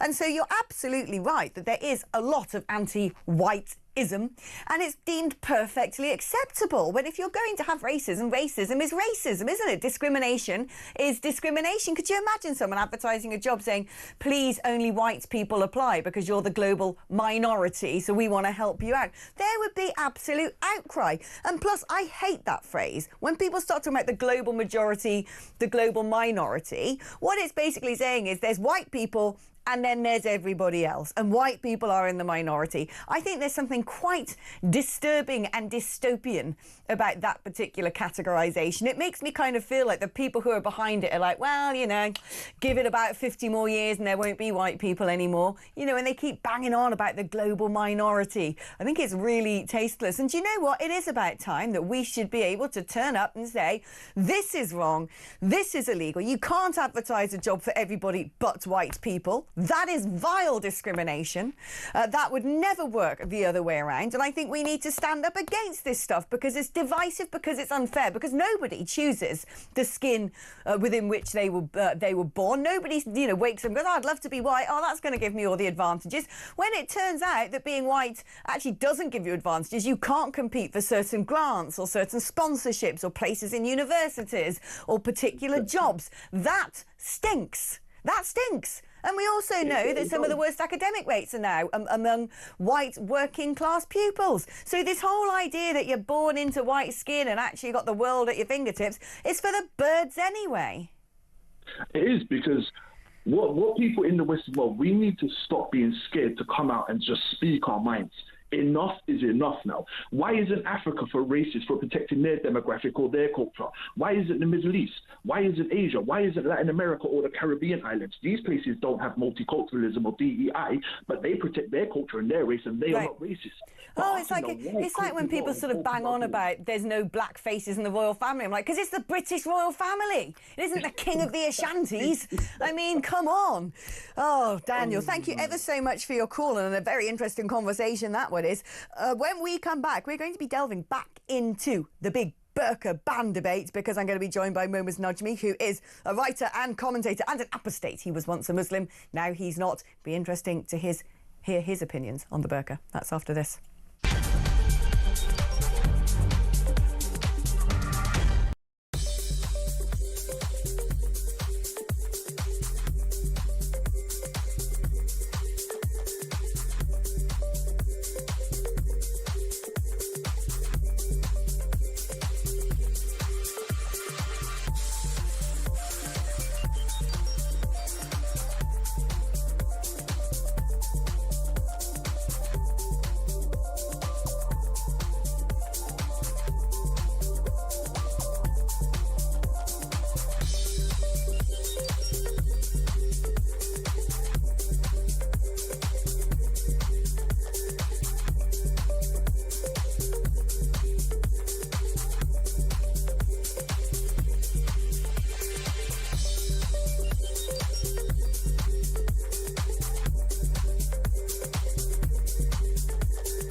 across the UK. On DAB+, on your smart speaker, on your smart TV, and on your side. This is Talk. Hello, welcome back. Let's speak straight away now to Mamas Nudge Me, who's a writer and commentator, an apostate. He was once a Muslim, now he's not. He's a very dear friend of mine, a very sensible man indeed. Mamas, Kemi Badenoch is here saying, I've got the solution to the whole debate about the burqa, which has suddenly cropped back up. Workplaces can decide whether or not they're comfortable with staff wearing burqas. And my thoughts about this is, how many career women out there are wearing burqas anyway? Yeah, I mean, that's a good point, because she said organizations should be able to decide what their staff wear. It shouldn't be something that people should be able to override. Now, this sounds to me like a person without a plan, just reacting only in that instance to get public popularity. As we know, Tories are desperate to get that. I mean, you won't see them in public spaces, or not public spaces, or in offices anyway. So it should really be about a face covering ban. And then you can't really have a face covering ban unless you leave the ECHR and you leave the human rights, because there will be exemptions, and those exemptions will be religious exemptions. So it's sort of like you can't just create new policies and new laws unless you have dealt with the overriding law, which is the human rights law, which allows for these insidious things to happen in the first place. So talk to me about the burqa, because yesterday I was speaking to the former head of the Muslim Association of the Conservative Party, and he basically said, look, I'm a Muslim, I don't know anyone who wears the burqa. Frankly, it's just daft. It doesn't harm anybody. I kind of feel it's more pernicious than that, and I want to know what your take is. You were a Muslim. When you see women in burqas, is this because they choose to do it? Is this just part of very conservative Islamic practice? Is it deliberately trolling the West? I mean, where would you stand on this? I mean, okay, let's first address that it is both burqa and niqab that is under objections, because we are using burqa as a shorthand, because many people have come out in a predictable, pedantic fashion to point out the differences. The burqa is the full covering, or shuttlecocks as we used to call them, and the niqabs are the black ones which have eye slits, right? And we have an interesting name for that as well. So people need to stop getting stuck in semantics, first of all, over it anyways. So the Islamic teachings is not just the Quran and the Hadiths. It's also the Sharia that has been developed from the ijma of these Islamic scholars. And over there, these are the prescribed guidelines. These are the things that you should do. The covering of the hair, covering of the face is not really one of the things.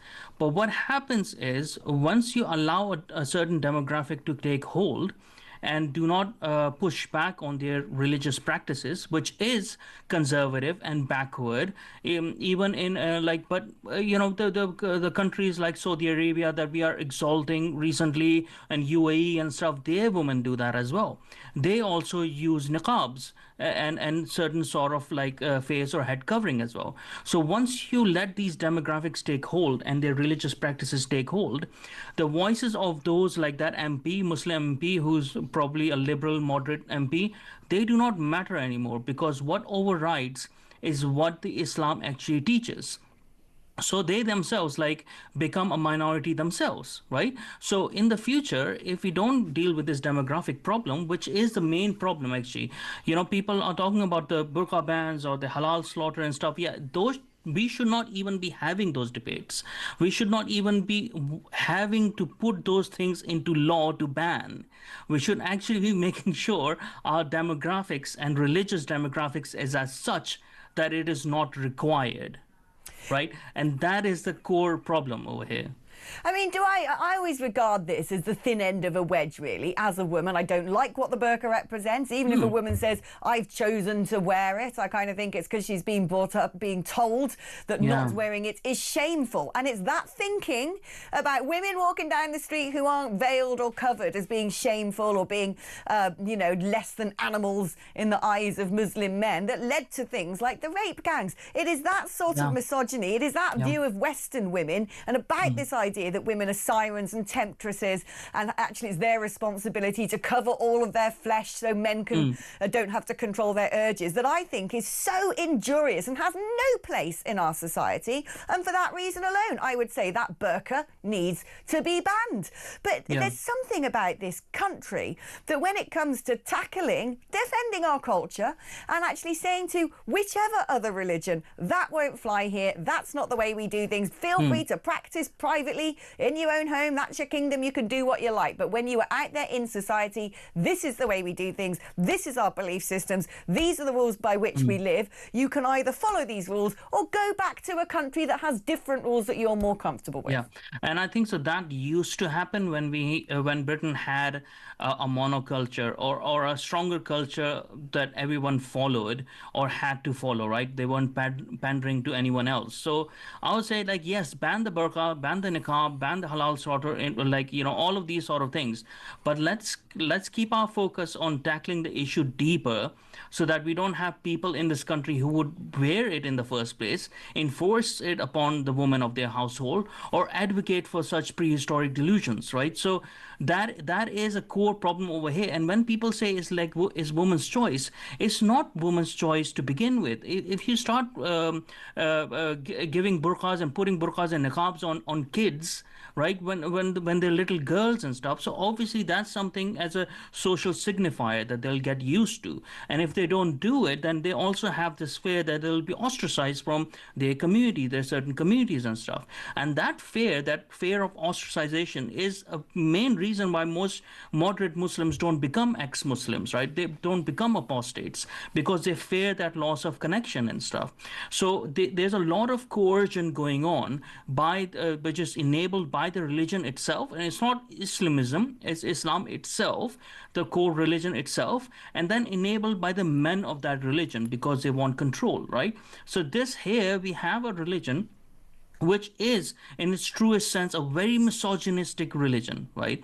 And then we have all these lovely lefties who pretend to care about women's rights and stuff, advocating for hijabs and burqas and all of those things under like, oh, it's a woman's choice. I mean, it's as much as a woman's choice as to change their gender. If you're going to indoctrinate people with these sort of things, you are, you know, I don't want to take the agency of women away from those who actually want to do it and who are religious in that sense, who are motivated themselves to do it. But the basis is that's their problem. We should not be having this problem over here. And we should not be even having to build these laws over here, because as Pedronok herself pointed out, that these things have happened in France. Like this ban is there in France, but it hasn't helped race relations of their cultural issues, right? They have gone even worse and worse. So these punitive laws, like, they are there, we can use them, but what are we actually doing? Because we are furthering the difference of ourselves from what we were before, right? So we are creating an authoritarian state. We're looking at places like UAE, and, you know, some Sheikh Ibn whatever will come on and say, oh, look, we don't have any extremism in UAE. It's the UK that has the extremism over there. So and that is an insidious thing itself, I would say, because what they're advocating for is you should give up your Western ideals and stuff and take our authoritarian laws, and that's the only way that you can deal with, extremism, Islam or Islamism or whatever. And I would say, like, no, like, that's a bit of distraction. I think so we should be comfortable in exercising a bit of exclusion in this country and, you know, coming back to a culture that is what is true to this country. And people who don't like it, we need to start building ways to, send them on their merry way. Yeah, I think I always think it comes down to sort of a deterrent. You know, we're not going to tolerate all these things that you insist that you've got to have, so therefore don't live in this country. It's not about persecuting people. It's not about banning people from private religious beliefs. It's about saying these are our national values and we're going to unapologetically adhere to them. And if you find that a problem, well, you know where the door is. I think It's all very simple. Momus, it's always wonderful talking to you. Thank you ever so much for your candour, as always. Right, now, if you want to have a conversation Send me a message. Talk to me live on air. The number is 03444 999 1000. It's your normal network rate. You can also use that to send me a WhatsApp message or indeed leave me a voice note. Had a great little time having 4 of those earlier. 87222 is the number to text. Remember to write the word talk before you send a message. I've got lots of them to get through after the break, but if you want to have a chit chat with me, now's your opportunity because the floor will be yours after this.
So I've been chased down the street with someone wielding a knife, which you know about, Alex. I then had my phone swiped and the police said, oh, you're lucky they didn't have a knife. Oh, yeah, I'm so lucky. Thank you so much. Lucky, It's an epidemic. And I was talking to the policewoman because I wanted to report it. And she just said, I've just come from Dubai, of all places. She said, I cannot believe how safe it is there. I wish it was like that here. She said, even if we caught the guy who stole your phone, he would not get locked up. We have soft touch policing. Yeah.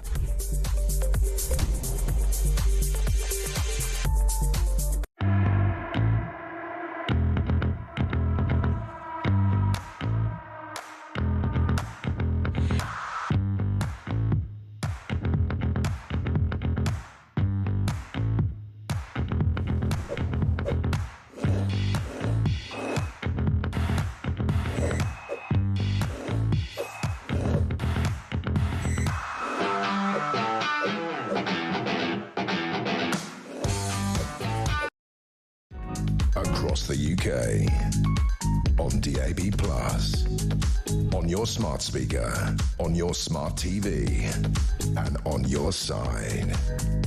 This is Talk. Hello then, I'm going to read a message before I do anything else. This is a Jean in Sunderland, says Alex, the caller Mark from Lincolnshire, was trying to say that Zia Yusuf is a Muslim in the Reform Party who is going to represent the Muslim interests in this country within the party. The indigenous Brits in Reform do not want Muslim interests in this country to be represented. There's enough of that in the Labour Party and Conservative Party to our detriment. I'm a Reform member and considering resigning through his being part of Reform. Your shutting down Mark was undignified of you. I don't think I shut him down. I think I allowed him to very much make his point, which is why we all know what it was. I'm usually a fan of yours, but not then. I'm sorry for that. I don't expect you'll read this out. Aha, I did, didn't I? Even though you've had a few callers agreeing with you on this subject, I don't think it's the majority. I mean, look, I don't know. This is what we're all about. Sharing ideas, information and opinions. If you've got a thought on this topic, then do let me know. Let's speak to Robert, who's in Hertfordshire. Hi there, Robert. Hi there. I've been asked by I've got to say this, I'm a little bit annoyed. I've been asked by your presenter not to say the word Marxist. Not to say the word Marxist? Yeah, because it was in respect of the Sarah Pochin incident where Starmer refused to discuss it. And what annoyed me was that this is Parliament. He can't refuse to discuss something. She's done it politely. This smacks, all I said was, this smacks of Marxism to me. And your presenter asked me... Do you mean my producer? My producer? Well, your producer. I mean, I thought this was the station.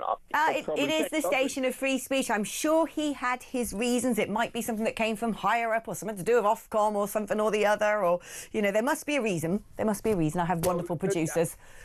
And then that is what the trouble is. You know, I mean, I'm a great fan of this station, but I'll be honest with you. If I've got to argue with your producer every time I want to mention the word Marxist, we are lost. We are absolutely lost. I don't think you need to argue with my producers. They're a wonderful team of hard-working people on a regular basis. But what I would say is this, I don't know. The reason for this, there might have been orders or instructions from higher up. Who knows? But we do our best to be the station of free speech. I accept your explanation. I apologise to your producer. In my mind, it's Marxism and Islamism marching in hand in hand. They are fans of each other, and they have been throughout history. And on that, Robert, you make a very, very sensible point. Listen, I'm going to have to let you go now, but thank you ever so much for your call, because I've got a very exciting caller phoning me from Groningen. Is it Groningen? Is that the pronunciation? In the Netherlands? It's Luan. Hello. Hi. You know something? I'm dying to phone you.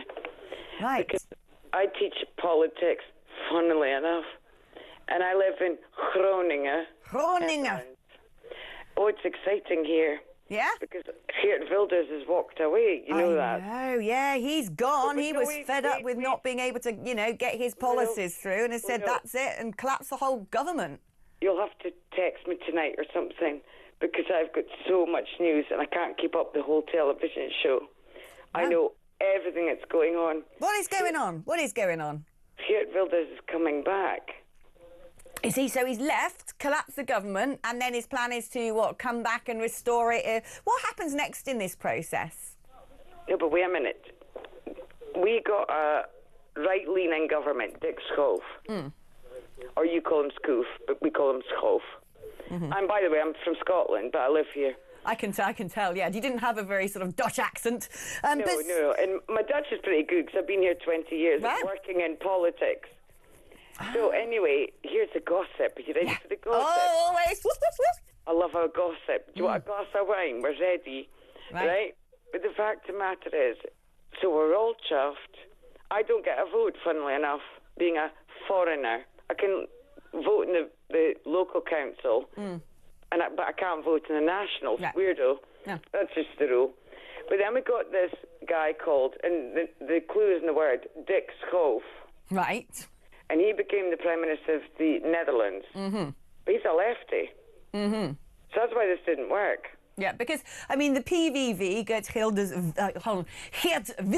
party, Very good. Yeah, there you go. That's all that time living in Belgium, I tell you that. You don't be in Brussels and not pick up a little bit. Yeah, exactly. I got a little bit of my Flemish. No, I really don't. It's the most impossible language on earth. I don't know how you've done it. Flemish. But it's interesting because PVV did, of course, get the highest number of votes, but they didn't have an outright majority. So they had to go into coalition, and certain plum positions were given to the PVV, such as immigration, although Geert Wilders himself did not become the Prime Minister. My understanding is that the Prime Minister and his party sort of wasn't really giving much truck or leeway to the PVV and quite what they would want to do in government, and Geert has said, that's it, I'm collapsing this coalition. So what happens next, Luan? Well, the latest news, from the Netherlands is Dick Schoof has been called by the King. Oh dear. Right, that's that idiot, the lefty. Yeah, so he's been called by the King. He's been called by the King to get lost, basically. Oh, so the King says you need to stand down? Yep, and what? And then you'd have another general election, or? We're having a general election in October. I don't think it'll happen. I think it's a farce. Shall we call it that? So what does happen now? The government's collapsed. You think the Dick Schoof is going to be summoned by the King to essentially... He has been, to tender his resignation. When he then does that... He didn't tender it, he was told. Yeah, so he's told. So is he going to do that? He's done it. So I can't keep up with all this. So who's running the Netherlands now? Nobody except me. Brilliant. So really, that's not sustainable. How long's that going to go on for? You can't wait until October, surely. October. Oh, dear. Oh, I suppose Northern Ireland managed to keep ticking over. European politics, but I can't say it on air. There's loads going on. But here's where we go. You ready for the plan? All right. It's the plan. We've got the BBB here, which is the Farmer Party, basically the stick up for the farmers. We've got another, it's a coalition, it's 4 parties. Other one is, sorry, I nearly swore there, has gone away to Zeeland, which is down south. So he's been evacuated because he's not my party either. I'm a Conservative by nature, right? And then we've got the Farmer Party, and we've got this Turkish lady, I forget her name, but then she's been found out today to be putting immigrants through the back door. Oh, right. Excellent.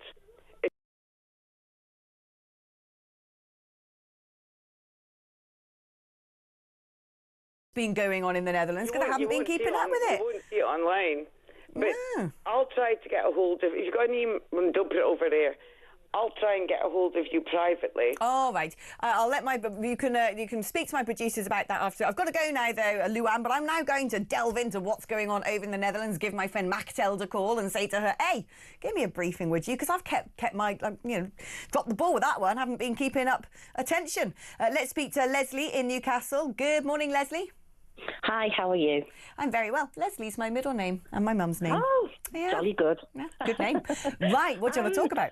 Oh, about this whole niqab and burqa business. I get so frustrated as someone that's lived and worked for a long time, particularly in places like the UAE, about this thing. It's religious. It's not religious. The niqab is a cultural convention that came about largely from when the Bedouin were still nomads and they covered their faces against the sand and the sun. And it's now used when it's convenient. Oh, it's religious. Oh no, but it's not. It's cultural. And if you talk to Emirati women, particularly those I was working with down in the sort of area of Liwa, very close to the Saudi border, they will tell you that they would prefer to be without the niqab, but many of the men in their households insist that they should be covered up. And so I was actually out on a shopping trip with 2 Emirati women. We were going around a particular mall, and they kept flicking their niqabs up and down. I said, well, why are you doing this? Oh, well, if we see any local men, we flick it down. But if there's no local men around, well, we can flick it back up again. And I actually had a colleague who said, my ambition is to go on holiday on my own without my husband to places like the UK, so I don't have to wear a niqab. Oh, see, this is the thing. It's all very well men saying, oh, well, women choose to do it. Well, what women in their right mind want to never feel sun on their skin or wind in their hair? I'm sure that most women, given a choice, unless they've been sort of told repeatedly from a young age that it is shameful and therefore that's why they choose to cover up, which is also, I think, deeply unhealthy. I'm totally with you, Leslie. I just think, when it comes to these things, it's not British, it's not our customs. It actually is frictious with what we believe in, and therefore, no, we should ban it. Well, and can I just say one last thing? Yeah. I get so angry when I see women, particularly where they're being interviewed or whatever, here in either the UK, the American or the European media, and they are wearing a niqab as though they are so holier than thou. And it is just quite frankly a pose. It's pathetic. And certainly having interviewed women that came in because I had a male colleague that was with me to interview them for the jobs, you cannot gauge anybody when they're wearing a niqab. You've got no idea about what they think, what they feel, their expressions to things. And I was therefore not happy with the idea of recruiting anybody that came in like that because I don't want to put them in front of a class of children. Well, this is the thing. It is very antisocial to not be showing your face, not making eye contact, not being able to be read by someone else you're interacting with. It's intimidating. Leslie, thank you ever so much for your call. That was Leslie in Newcastle. I think we've got some time to have some voice notes. Let's listen to Rob. Hello, Alex. It's Rob in Starbridge here. Regarding you call him up from Lincolnshire who you had on. He sounds a bit of a racist to me. And apparently he's a UKIP supporter. So it shows how far they've come and done it when they don't want Muslims in any kind of party because they're not apparently British. I mean, what kind of mentality have these ignorant people got? Well, anyway, Bob, great show and congratulations on being baptised. Oh, bye-bye. Thank you. Poor Mark's getting a bit of a trummeling, isn't he? No hard feelings, Mark. This is just an open conversation. People are able to share whatever opinion they may have. Let's listen now to Kev. Hi, Alex. It's Kev from the Isle of Wight. The thing is, Kemi saying she wants to ban the burqa in the workplace. They actually aren't allowed to work. So it doesn't really make any difference. Thank you, Ray. Well, that's my feeling. I'm sure there are some officers. In fact, I did have a message from somebody saying that they work in the City of London. There's now a couple of people in their building who wear burkas. So clearly, here we go. Read the burqa in business. I started to see it in Canary Wharf. I work for one of the big 4 professional services firms, and there are a couple of women wearing burqas on my floor. I find it a little unsettling, in all honesty.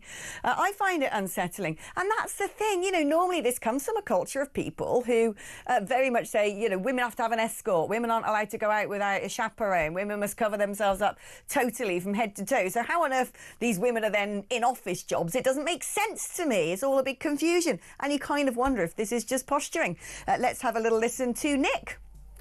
Hi Alex, Nick in the Cotswolds here. Your caller Mark on Zia Yusuf, I think he may have got him mixed up with Sadiq Khan there, because I don't care where you're from, what religion, what colour, if you're British, you feel British, you act British, then as far as I'm concerned, you're British. Good show, bye-bye.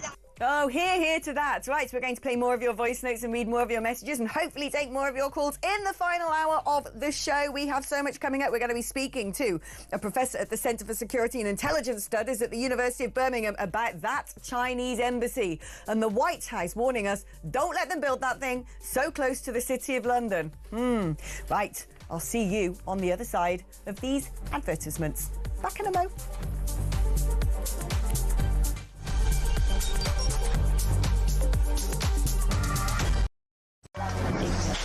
Five, 4, 3, 2, 1. Yay! 8722, start your message with the word talk. Who would you send to space and why? The person I would love to send to space would be Mr. Keir Starmer. And then I would tell the Galactic Empire that he was part of the Rebel Alliance and let them blow him away with the Death Star. No Brits was involved, no fingers could be pointed. You carry on taking the medication, George. Yes, I'd send all the Labour government to space with a one-way ticket and throw in the SNP for being useless. They're all a bunch of... Oh, all right, fair enough. One person, quite frankly, I think needs to go to space in a one-way journey is Jeremy Kyle.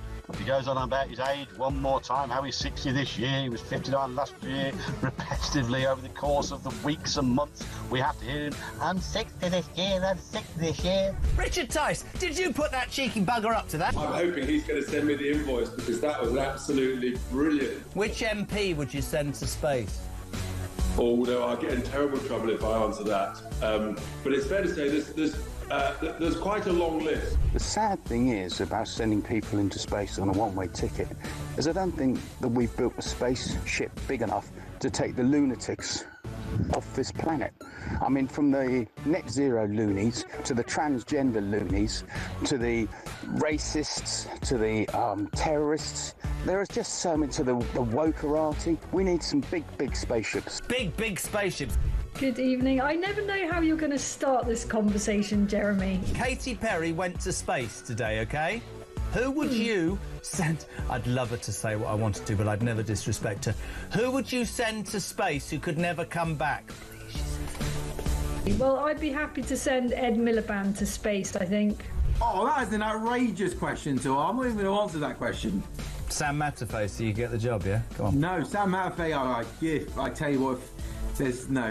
I think David Lammy would be the person I'd want to send up in space and never come back again. Yeah, the problem is how much would the bill be for him to munch through whatever food on the way there?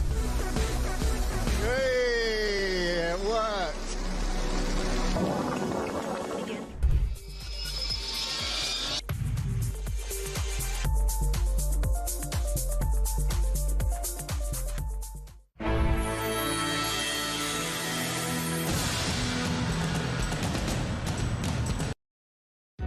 Across the UK, on DAB+, on your smart speaker, on your smart TV, and on your side. This is Talk.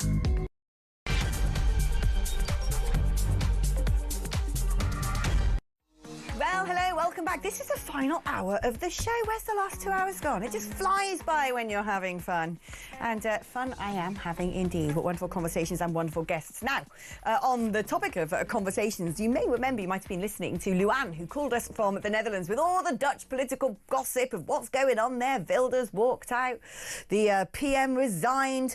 But part of our chit-chat, where she was sort of spilling beans on things, she alluded to an allegation that the leader of the farmer citizen movement might have been allowing migrants in by the back door illegally or something like that. I don't know. What I'm going to clarify is that we don't have any way of contacting her before the end of the show to give a right of reply. These are also unsubstantiated comments. We haven't been able to find anything online that backs it up. So just to be very clear, we don't want to libel a poor woman. We don't know what's gone on here. It's a story going on in the Netherlands. And just to make absolutely abundantly clear that like I said, that we cannot substantiate those claims. OK, now, talking about substantiating claims, the White House has been telling the UK not to allow the Chinese embassy to be built near the City of London because they think they could get up to all sorts of dastardly things. Let's see if we can substantiate those particular concerns with Anthony Glees, who's a professor at the Centre for Security and Intelligence Studies at the University of Birmingham. Great to have you on the show. Anthony, normally you have a really cool... you have normal, like great ties on normally. Gone for the open collar approach today, as it's a Sunday. It's Sunday. It's Sunday, exactly. Chill out. Now, when it comes to chilling out, should the White House chill out when it comes to the building of this embassy? Is it really going to be a potential threat to the UK, indeed even to the US, if they're able to listen in on things? What sort of things might they be trying to listen in on? Well, one hesitates to say this at the moment, but I think the White House is absolutely right about this. The White House a couple of years ago, well, it's 5 years ago now, told us in the UK that we shouldn't be using the Chinese tech company Huawei to develop our 5G system. And there was a lot of upset about this, but Boris Johnson understood that when the White House says jump to us, and when they're talking about national security and intelligence, the British response has to be, yes, how high? And it will be the same over this. The White House is saying this massive new embassy on the Royal Mint site, which it really is a huge site, is too dangerous for our national security. America is making the point that it is our national security that will be threatened by this embassy, not America's national security. They're telling us that we need to be more mindful of what the Chinese would do in this super embassy, and that if we allowed this embassy to be built, they might think twice about sharing their intelligence with us. And of course, their intelligence is absolutely vital to our MI6 and GCHQ in allowing us to punch way above our weight in the intelligence field. So if America says don't do it, we won't do it. And I think it's logical for two reasons. The first is the Americans say that the site, which is between the City of London and the Canary Dock site, that there are at least 3 hubs carrying in cables, because of course a lot of what the internet is about is actually not high up there but down below, cables with sensitive material in it. But there's another reason too, which is that you have a huge embassy because you want to do a huge amount of things in the United Kingdom. And I don't believe we have a national interest in letting the Chinese develop their already substantial links, particularly to British universities and research hubs. So I think we should say, no, we can't let this. We don't have a huge embassy in Beijing. In fact, we've reduced our staff in Beijing by about 30%. We can't allow ourselves to become an outpost for President Xi in the United Kingdom. No. Well, unfortunately, it seems to me that very often with the Labour Party, the judgment call on Beijing is not one of xenophobia or scepticism or even pragmatism. I've never seen so many ministers visit one country within the first year of a party taking office. Are you concerned about the Labour Party's approach to China? Well, I am always concerned about what is at the back of China's mind when it makes us offers and deals. But to be fair, I think if you want to criticise Sir Keir Starmer personally, you might want to say that he's been too reluctant to challenge Donald J. Trump. And indeed, it's interesting that allegedly, according to the Sunday Times, whose story this is, Trump is saying we may not be going to sign that important trade deal with the UK if you go ahead with this embassy. And we know that certainly Sir Keir Starmer absolutely needs this deal. It's an important deal, not a mega deal, but it's an important deal. So I would be very surprised if one could accuse the Labour Party of being too pro-Chinese here, as long as Sir Keir is in charge. I mean, for the Chinese, it's a matter of China's national interest to do all they can to ensure that they have a major presence in Europe and the Western world. America's gone wobbly on them. They're cozying up to Putin, but they don't trust Putin. They do want to get their teeth into what we're doing here in Western Europe, and London would be a good place to do it. I think it will be a test of Sir Keir's resolve if he says no to this. But as I say, I actually think his hands are tied. Any British Prime Minister's hands are tied, as Boris Johnson's were when it came to Huawei, even though our spooks don't appear to be that worried. So, the way embassies are divvied up in the world is actually quite interesting because it's always done on a reciprocal basis.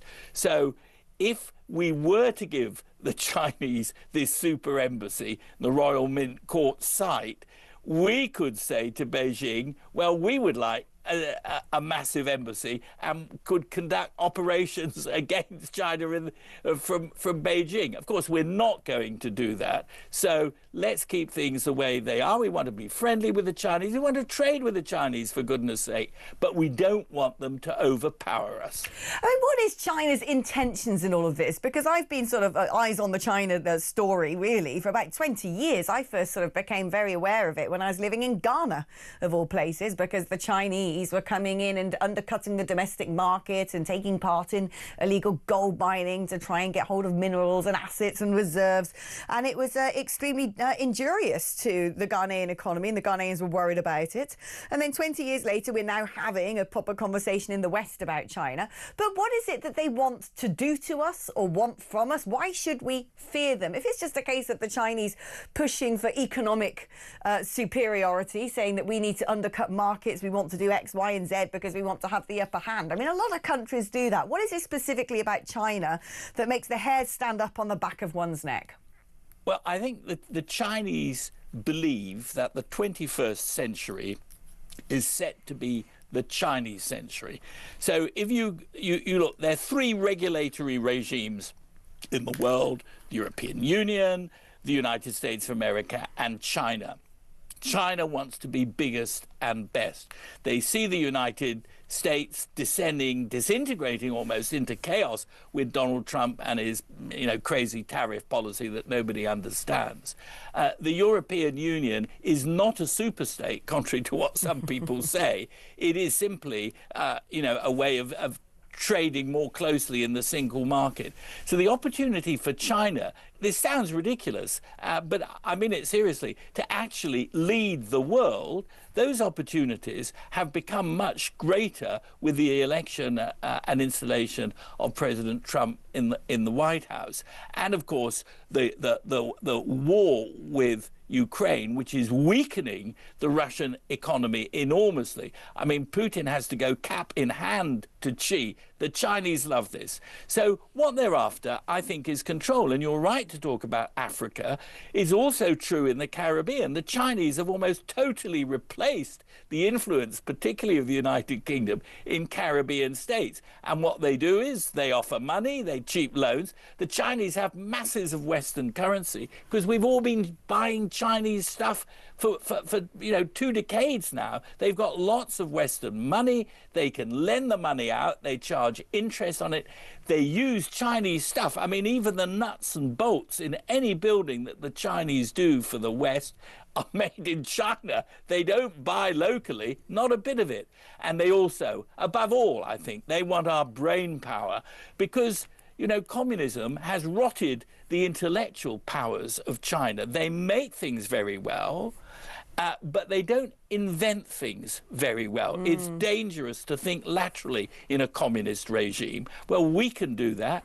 We're strapped for cash, particularly our universities. We've done really foolish things, and we need to understand 21st century Chinese century, they will take us over if we give them an opportunity. That's why we must keep that particular door very firmly shut, in my opinion. Do you think that they would ever go to the length of doing something very, deliberately harmful, such as, for instance, there was a lot of concerns raised about solar panels over in America of Chinese origin, that they had these kill switches in them, which the suggestion was that might enable someone in the CCP over in Beijing to press a button and shut down that particular solar site from operating, which could crash the grid. Do you think they'd ever go to the lengths of doing something like that?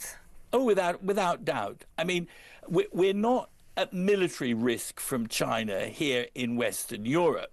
It's true that we believe that China has given weapons to Ukraine, and Ukraine is in Europe, and we are staunchly behind the Ukrainians. So we are affected in that regard. But the real sort of military issue for us when it comes to China is over Taiwan. And Xi is looking very carefully at the fact that Trump is saying to Russia, well, maybe you are entitled to have Ukraine, and that he may be encouraged to say the same sort of thing to China, namely, maybe you should have Taiwan. We don't want a world war out of it. Now, when that happens, and if we found ourselves on the side of Taiwan or anybody that was opposing this takeover, and remember, Boris Johnson has committed us to this Asia-Pacific tilt, and the Australians will be particularly concerned, then the Chinese will turn the switch off. And that is a real problem with all solar panels. You know, they're often Russian money behind the companies building them, and the plastic is Chinese, and the software is Chinese. So that little switch in there, yes, when push comes to shove, could certainly be there. That was the problem with Huawei and 5G. We couldn't guarantee that if we were in a really difficult situation, in a very tight corner, the Chinese wouldn't start to interfere. It sounds like the stuff of spy thrillers, and you know, you may have seen that wonderful show, the Red Eye, which is all about this, although the Chinese aren't the villains in that story. But yes, they want to interfere. They don't want to fight us, not now, but if they found themselves in a battlefield situation and we were on the other side, they would not hesitate for a minute to switch off anything that we need to keep us going. Wow, it's quite daunting stuff, especially when you realise how embedded they are in critical infrastructure. Anthony Glees, thank you ever so much. Brilliantly explained, as per usual. So we do a quick call now, Chris, shall we? Yeah, Paul in Liverpool. Here we go. Hi, Paul. Hi, Alex. Hi, what do you want to talk about? I heard you commenting before about ID cards, and basically I'm a veteran, and I served 2 tours in Northern Ireland. I'm very proud of it because the last 2 tours have brought an end to the troubles in Ireland. But what I can tell you is the public fully accept ID cards. It's part of the UK, and it's been like that for nearly 50 years, I think. Something 40 to 50 years. The people, a lot of people that are coming to our country illegally, I mean, to us, they all look the same. A lot of them look the same. And they could call themselves one name one day and a different name the next day. You could be kicked out of the country and be on the next boat over the next day. So the only way to really define someone is with ID cards. Yeah, I mean, look, I've sort of come to the conclusion that unfortunately it's probably going to have to become a necessary evil. And if it is just a case of having an ID card, like I used to have when I was a citizen in Brussels, you had your residence card, and if you went to get medical care or something, you had to show your residence card, and going in and out of the country, you had to show your residence card, and that was perfectly understandable to me. But what people are worried about, though, is this idea that it's all going to be digital, it's going to be kept in in databases and the sort of information that could be in there, it might start off with, OK, your passport number, your driving licence, your NHS number, etc. OK, fine, fair enough. Those are just the identities and numbers by which the state can find out who we are and what we're entitled to. But then it's the worry that will become a thin end of a wedge, though, and they might start putting other data in there or using it to snoop, to punish. I'm about to say that. You see, one of the things which I think should be added to it is a chip which should be all over the country, wherever you are, wherever you go. But just like the worry of carrying an ID card, everybody has driving licences that have cars. But what you're scared of is what I've just said. You see, it's got to be monitored. They're talking about 15-minute cities and things like that, and you don't have to do that. If you've got an ID card that's got a chip on it, if you're an honest, abiding citizen, who actually, that's honest, or everybody that's going to disagree with this would be people who are doing dodgy stuff. So if you're legal and legitimate, why wouldn't you want to carry an ID card? Yeah, but the thing is, I think people are worried about it being a thin end of a wedge. It starts off an ID card, then it's sort of preserving data of how many times you've driven your car, then you're punished for the amount of, CO2 you've released into the atmosphere, and that way you're blocked from doing it. It becomes a bit like the Chinese have this social credit system. That if you... What London's doing now, to me, what London's doing with all the EULAs and everything else, all that is the rich and wealthy people don't want people who are poor in their area. There's too many people in London, and it's pushing everybody to the poor parts of the UK. But it wouldn't be so bad if they were looking after the rest of the UK. You see, I've got a lot of views, to be honest, Alex, but you can't make a government do what you want them to do. It's something that if only we could, eh? We vote for them based on manifestos that they never keep anyway. True. Paul. I do understand what everybody's fears are. Yeah. I think, look, if it's just a basic digital ID, I'm afraid if everybody thinks of this one thing, there was terrorism in Northern Ireland for many years, and the public fully accepted ID card. It's part of the UK, and it worked. Yeah. Because when you stop somebody and they haven't got an ID card, you get fined and locked up and everything, because it's very important that you know who you are and where you are and why you was there. Yeah. Because otherwise you can't monitor any kind of terrorism or any acts of terrorism. Paul, you make a very, very good point. Like I said, it's a difficult one. I'm of the thinking that it's going to have to be a necessary evil in this day and age. I really do, because we have far too many people living here, living sort of, and in between the cracks. People who are here illegally, people working in the black market, people connected to drugs cartels, people who are getting treatment on the NHS when they're not UK citizens and shouldn't deserve it. So I do think it is becoming essentially a bit of a necessary evil, but I just hope it's never the thin end of a wedge. OK, we're going to take a short break now, but keep your thoughts coming in, because we want your calls and your messages and your voice notes after this. 0344 499 1000 is the number to dial if you'd like to have a chit-chatteroo with me live on air. You can use that number as well to send me a WhatsApp, or indeed leave me a voice note on WhatsApp. 8722 is the number to text. Always write the word talk before you text. That way it manages to find its way past all the Chinese spy equipment that they're wanting to install on the banks of the River Thames, and instead get cleanly and safely into this studio. We're on X at talkTV, and I'm back after this.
bargain hunt art expert Ogonochuko Ojiri, he's 53, has been jailed at the Old Bailey for 2.5 years after failing to report a series of high-value art sales to a man suspected of financing militant group Hezbollah, the proscribed terrorist organisation. Popular star on bargain hunt, so quite a fall from grace for him.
Across the UK, on DAB+, on your smart speaker, on your smart TV, and on your side. This is Talk. Hello, welcome back. Right, let's do messages, voice notes and calls.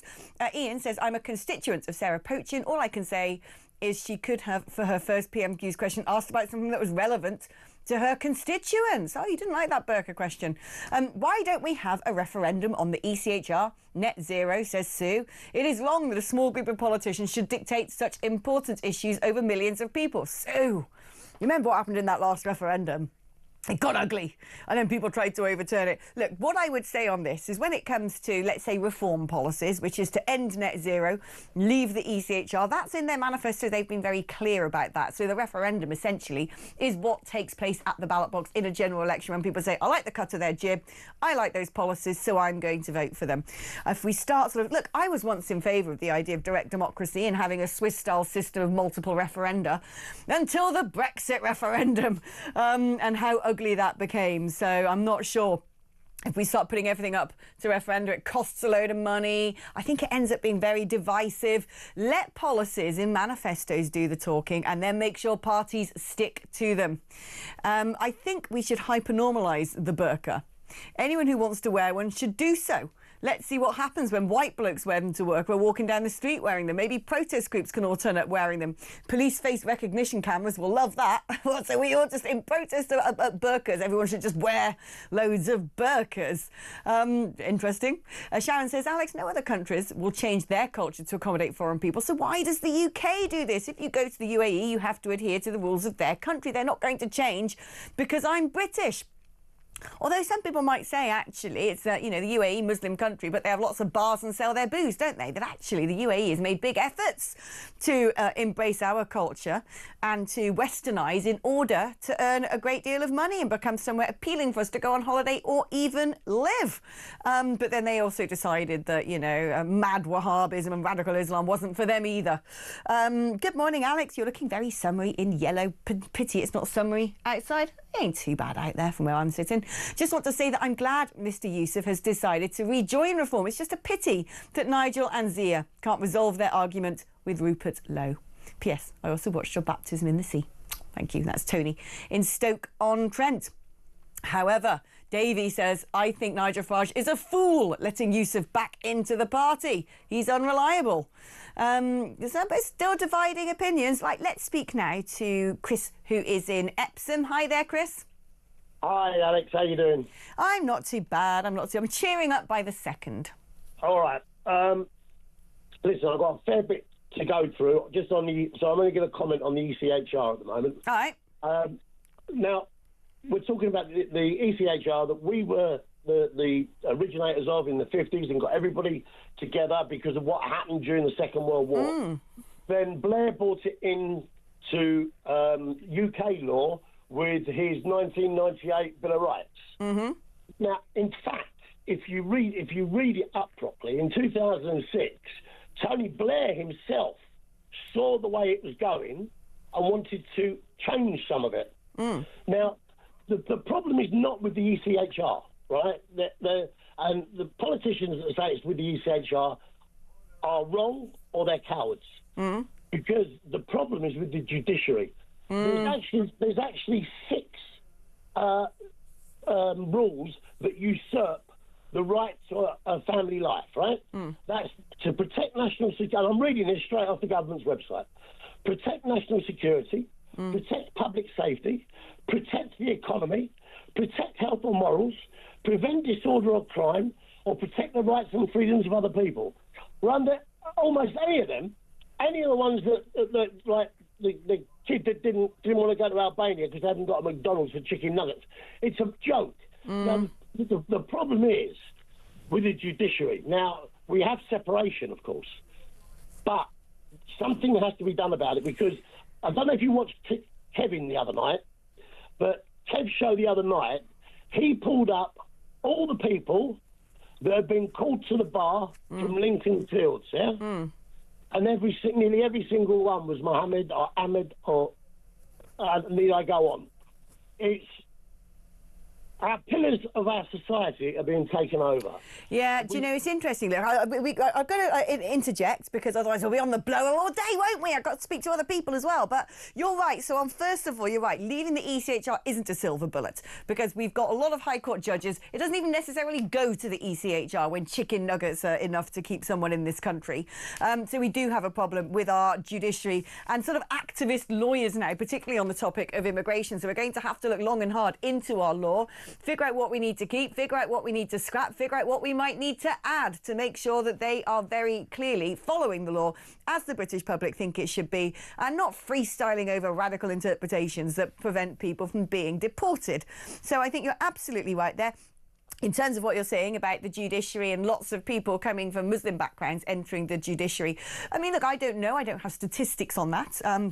But it's an interesting thing that when you look at a report that came out of the French intelligence services quite recently, they warned of a very deliberate effort by Muslim Brotherhood-funded organisations to try and get footholds in public life, whether this is setting up NGOs, whether this is infiltrating schools and universities, whether this is actually standing for election, like the pro-Gaza MPs, so on and so forth, or potentially using the judiciary. I don't think we've got to be careful about this subject. You know, we've already had a ding-dong on this programme today about Zia Yusuf, with some people sort of suggesting that because he's a Muslim, he shouldn't be in the leadership of reform, which I'm very uncomfortable because I kind of think, where does that lead to when you start going down that route?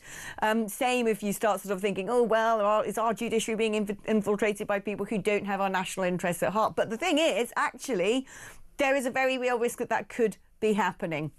So we've got to try and find a mature adult, a pragmatic way to talk about that. Chris, thank you ever so much for your call.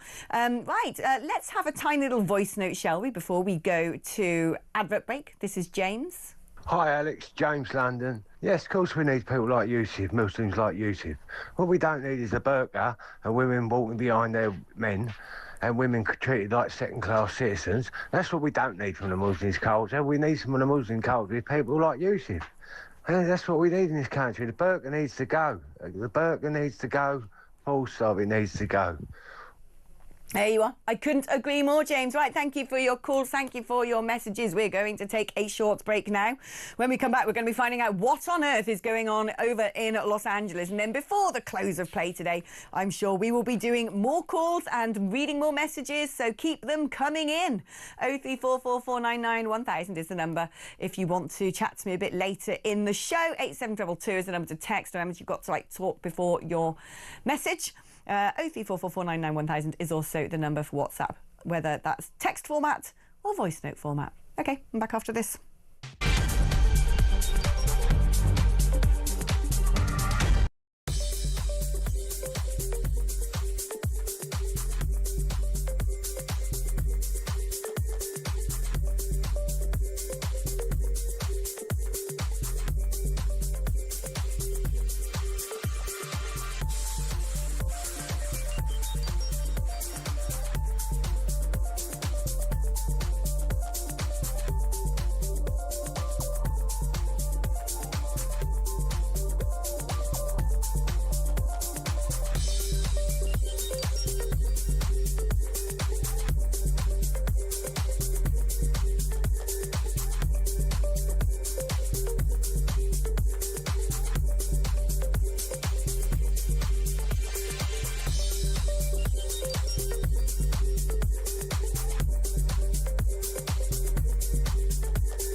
Across the UK, on DAB+, on your smart speaker, on your smart TV, and on your side. This is Talk. Well, hello there. Welcome back. Now, I woke up this morning and wandered down my street to get the tube and noticed that somebody has snarled up my car. Thank you very much. Whichever tow rag that was, I hope you have a very difficult day today, you horrific person. That's going to cost me a couple of £1,000 or lose me my no claims bonus. And what did I do? Just park my car in my street? And you thought it was okay to go and smash it up and then just walk away? Anyway, talking about things being smashed up and lack of social responsibility, things are getting very hot under the collar over in America. There have been riots in Los Angeles due to essentially ICE officers. These are the immigration enforcement officers going into certain neighbourhoods and doing raids on where they think people are working or living there illegally. And of course, a lot of people have decided to go and crash the joints because, well, I don't know, some sort of national sport sometimes in America. Leftist rioting. Donald Trump has ordered 2,000 National Guard troops onto the streets of Los Angeles after a second day of violent protests. Well, shall we find out more? Indeed we shall. This is Laurie Laird, US political commentator. Hello, Laurie. What is going on in Los Angeles? You know, it's difficult to tell. Some of the reporting is a little bit confused.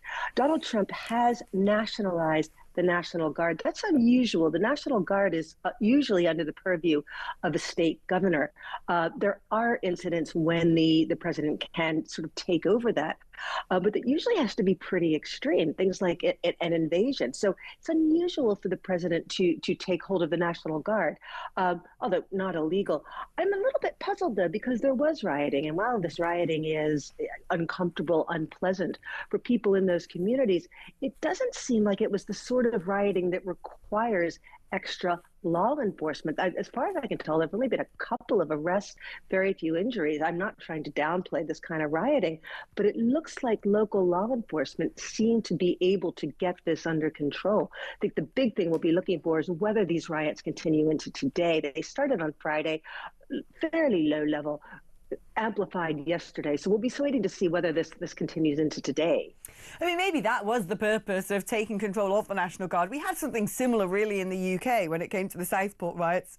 And what I'd call the televised trials, which was serving to act as a massive deterrent to anybody ever going back on the streets again. And maybe he's calculated there's going to be a lot more of these immigration raids, and he doesn't want America being torn up as a result of them. Well, wait, quite possibly. It's peculiar because Trump on his website, Truth South, or on his social media site, sort of congratulated the National Guard in their role in putting down these riots.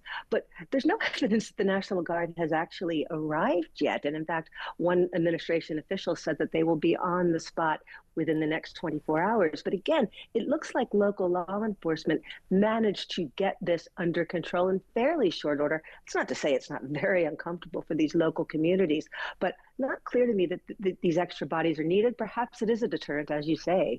I mean, are these ordinary people who are just very aggrieved and aggravated by illegal people being deported, people holding signs saying no human being is illegal? Or are these sort of potentially organised hard left activists a mixture of both? Do you have any sort of read on who is going out and doing this rioting? Again, I'm having trouble getting information and kind of working my sources in LA. The time changes and helping us here.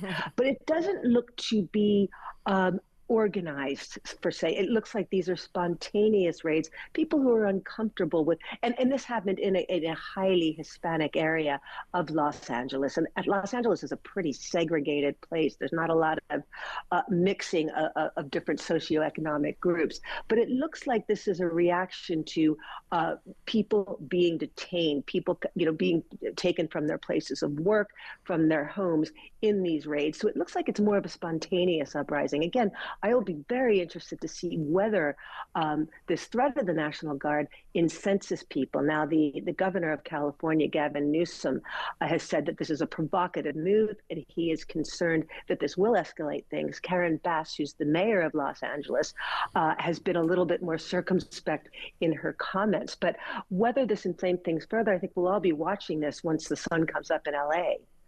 Yeah, indeed. And I no doubt the administration over there hopes that if they're going to be carrying out this crackdown on illegals, that this doesn't then become something that takes place in various other US states. Laurie, thank you so much for giving us an update. Alex. Keep us informed about what's going on over there. And let's all hope that things do calm down because, hey, look, Donald Trump got elected on his policy and we're going to deport illegal immigrants.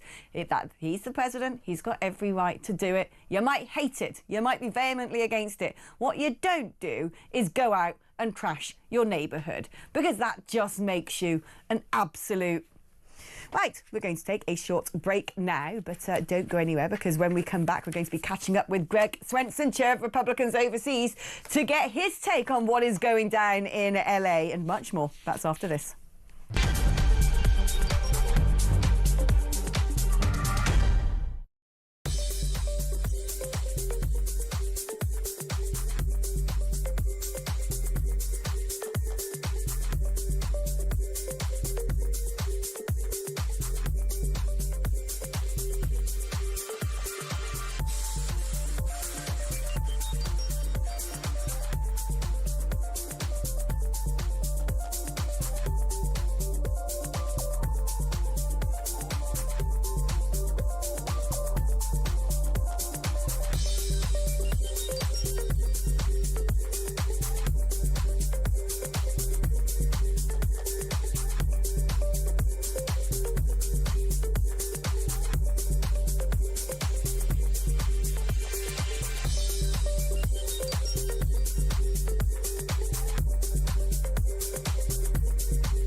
bargain hunt art expert Ogonochuko Ojiri, he's 53, has been jailed at the Old Bailey for 2.5 years after failing to report a series of high-value art sales to a man suspected of financing militant group Hezbollah, the proscribed terrorist organisation. Popular star on bargain hunt, so quite a fall from grace for him.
Across the UK, on DAB+, on your smart speaker, on your smart TV, and on your side.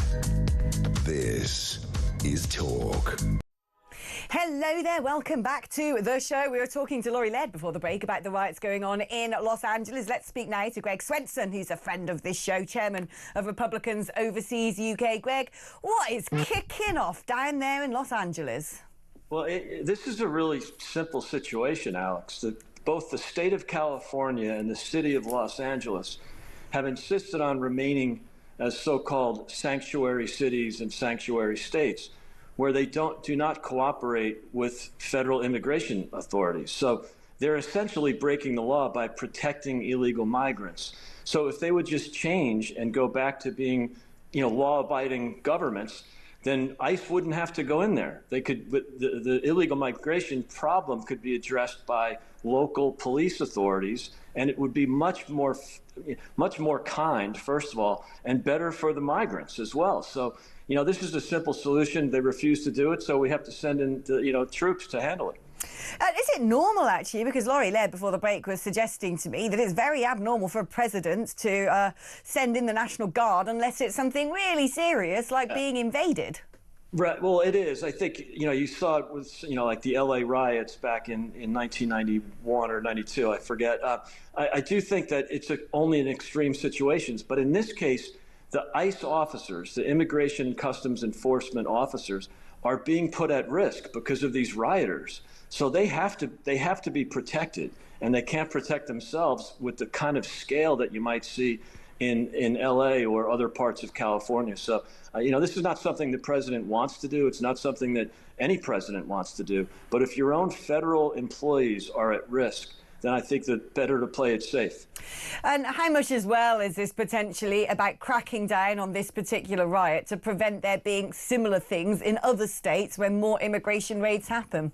Yeah, I think it would, set a good example for other sanctuary cities like Chicago, and New York. It's really outrageous that the the local authorities are actually breaking the federal law to protect illegal migrants. They make a hero out of these illegal migrants, like the Maryland guy, who's basically a human trafficker, and the Democrats and the media in the U.S. just seem to make a hero out of this guy. And it would be so much better if they would just cooperate with law enforcement. It just seems it's common sense to me. It's part of the common sense revolution. I wish it would work on the left.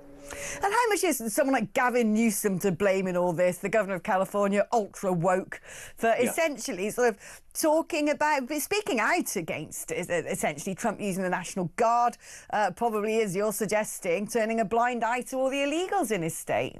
Yeah, and look, Gavin Newsom, even though he loves wokery and wokeism, he started to pivot. He's even started to pivot on issues like transgender, or men playing in women's sports, or girls playing in boys sport, or boys playing in girls sports. I mean, it's just, I think he realized it was an 80-20 issue. It's why would you die on the hill of an issue that polls at 20%? And it's the same thing with immigration.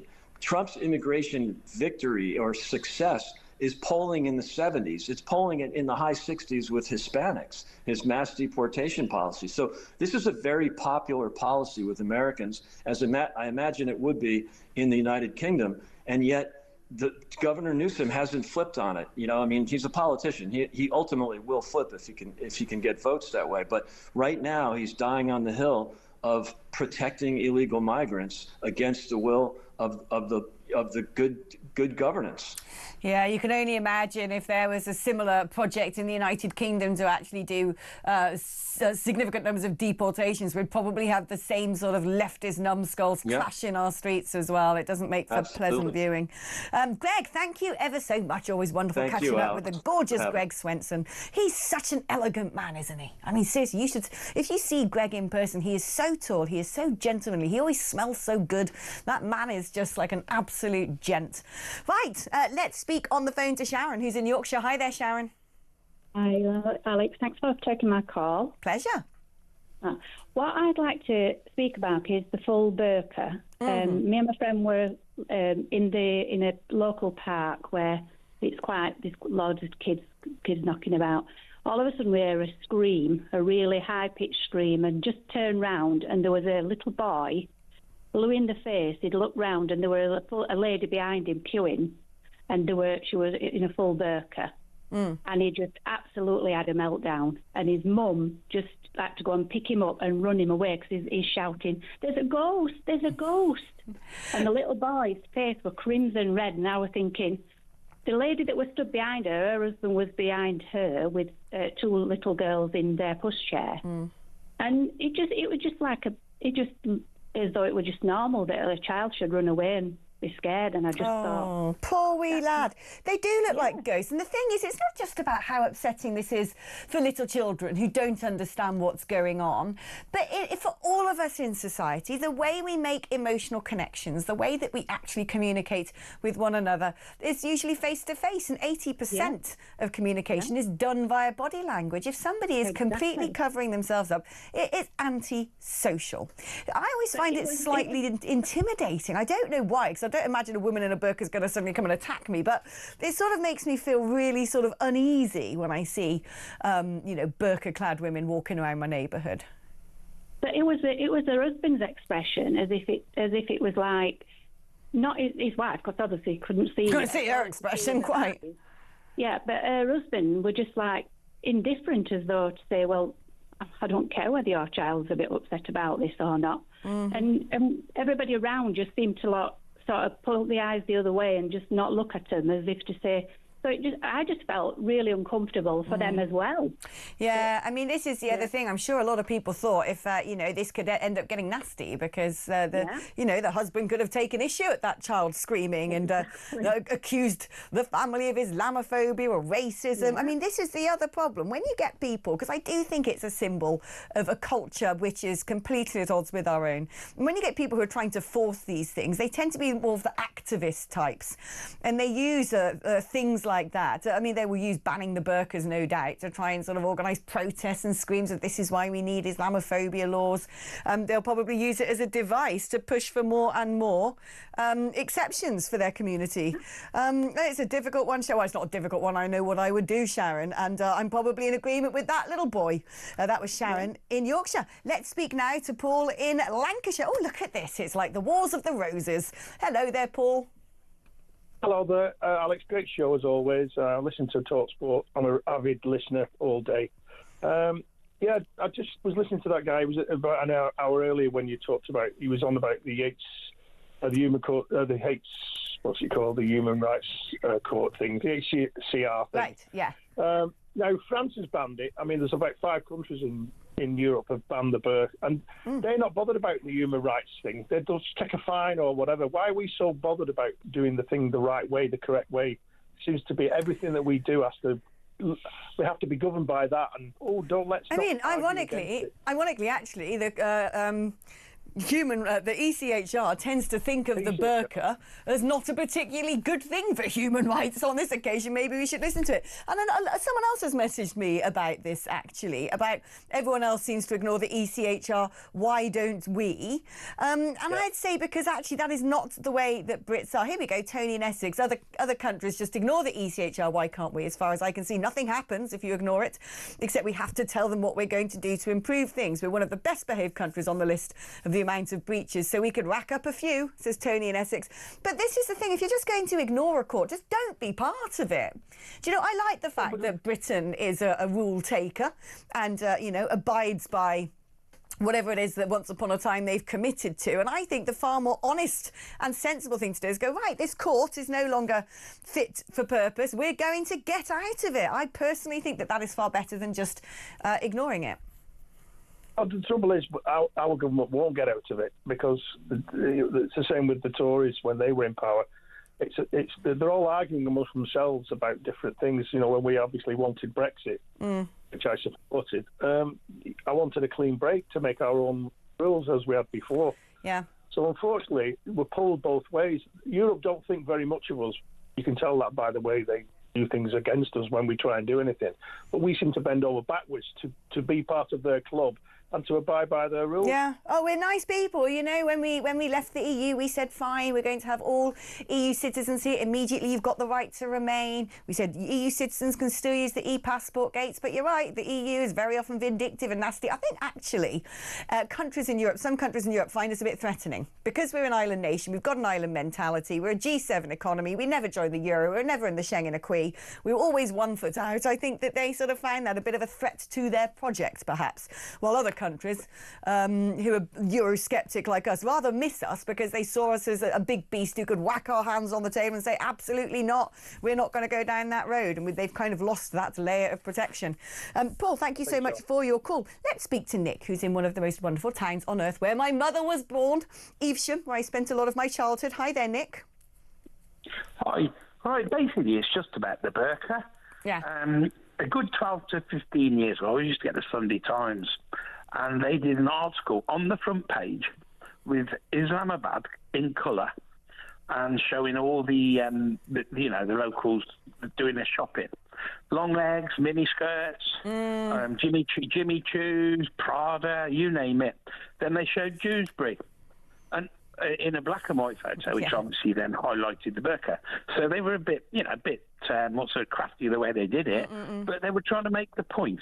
Why in Islamabad do they not cover up? And they enjoy the sun and whatever. And in Dewsbury, they wear burqas. Yeah, no, I know what you mean.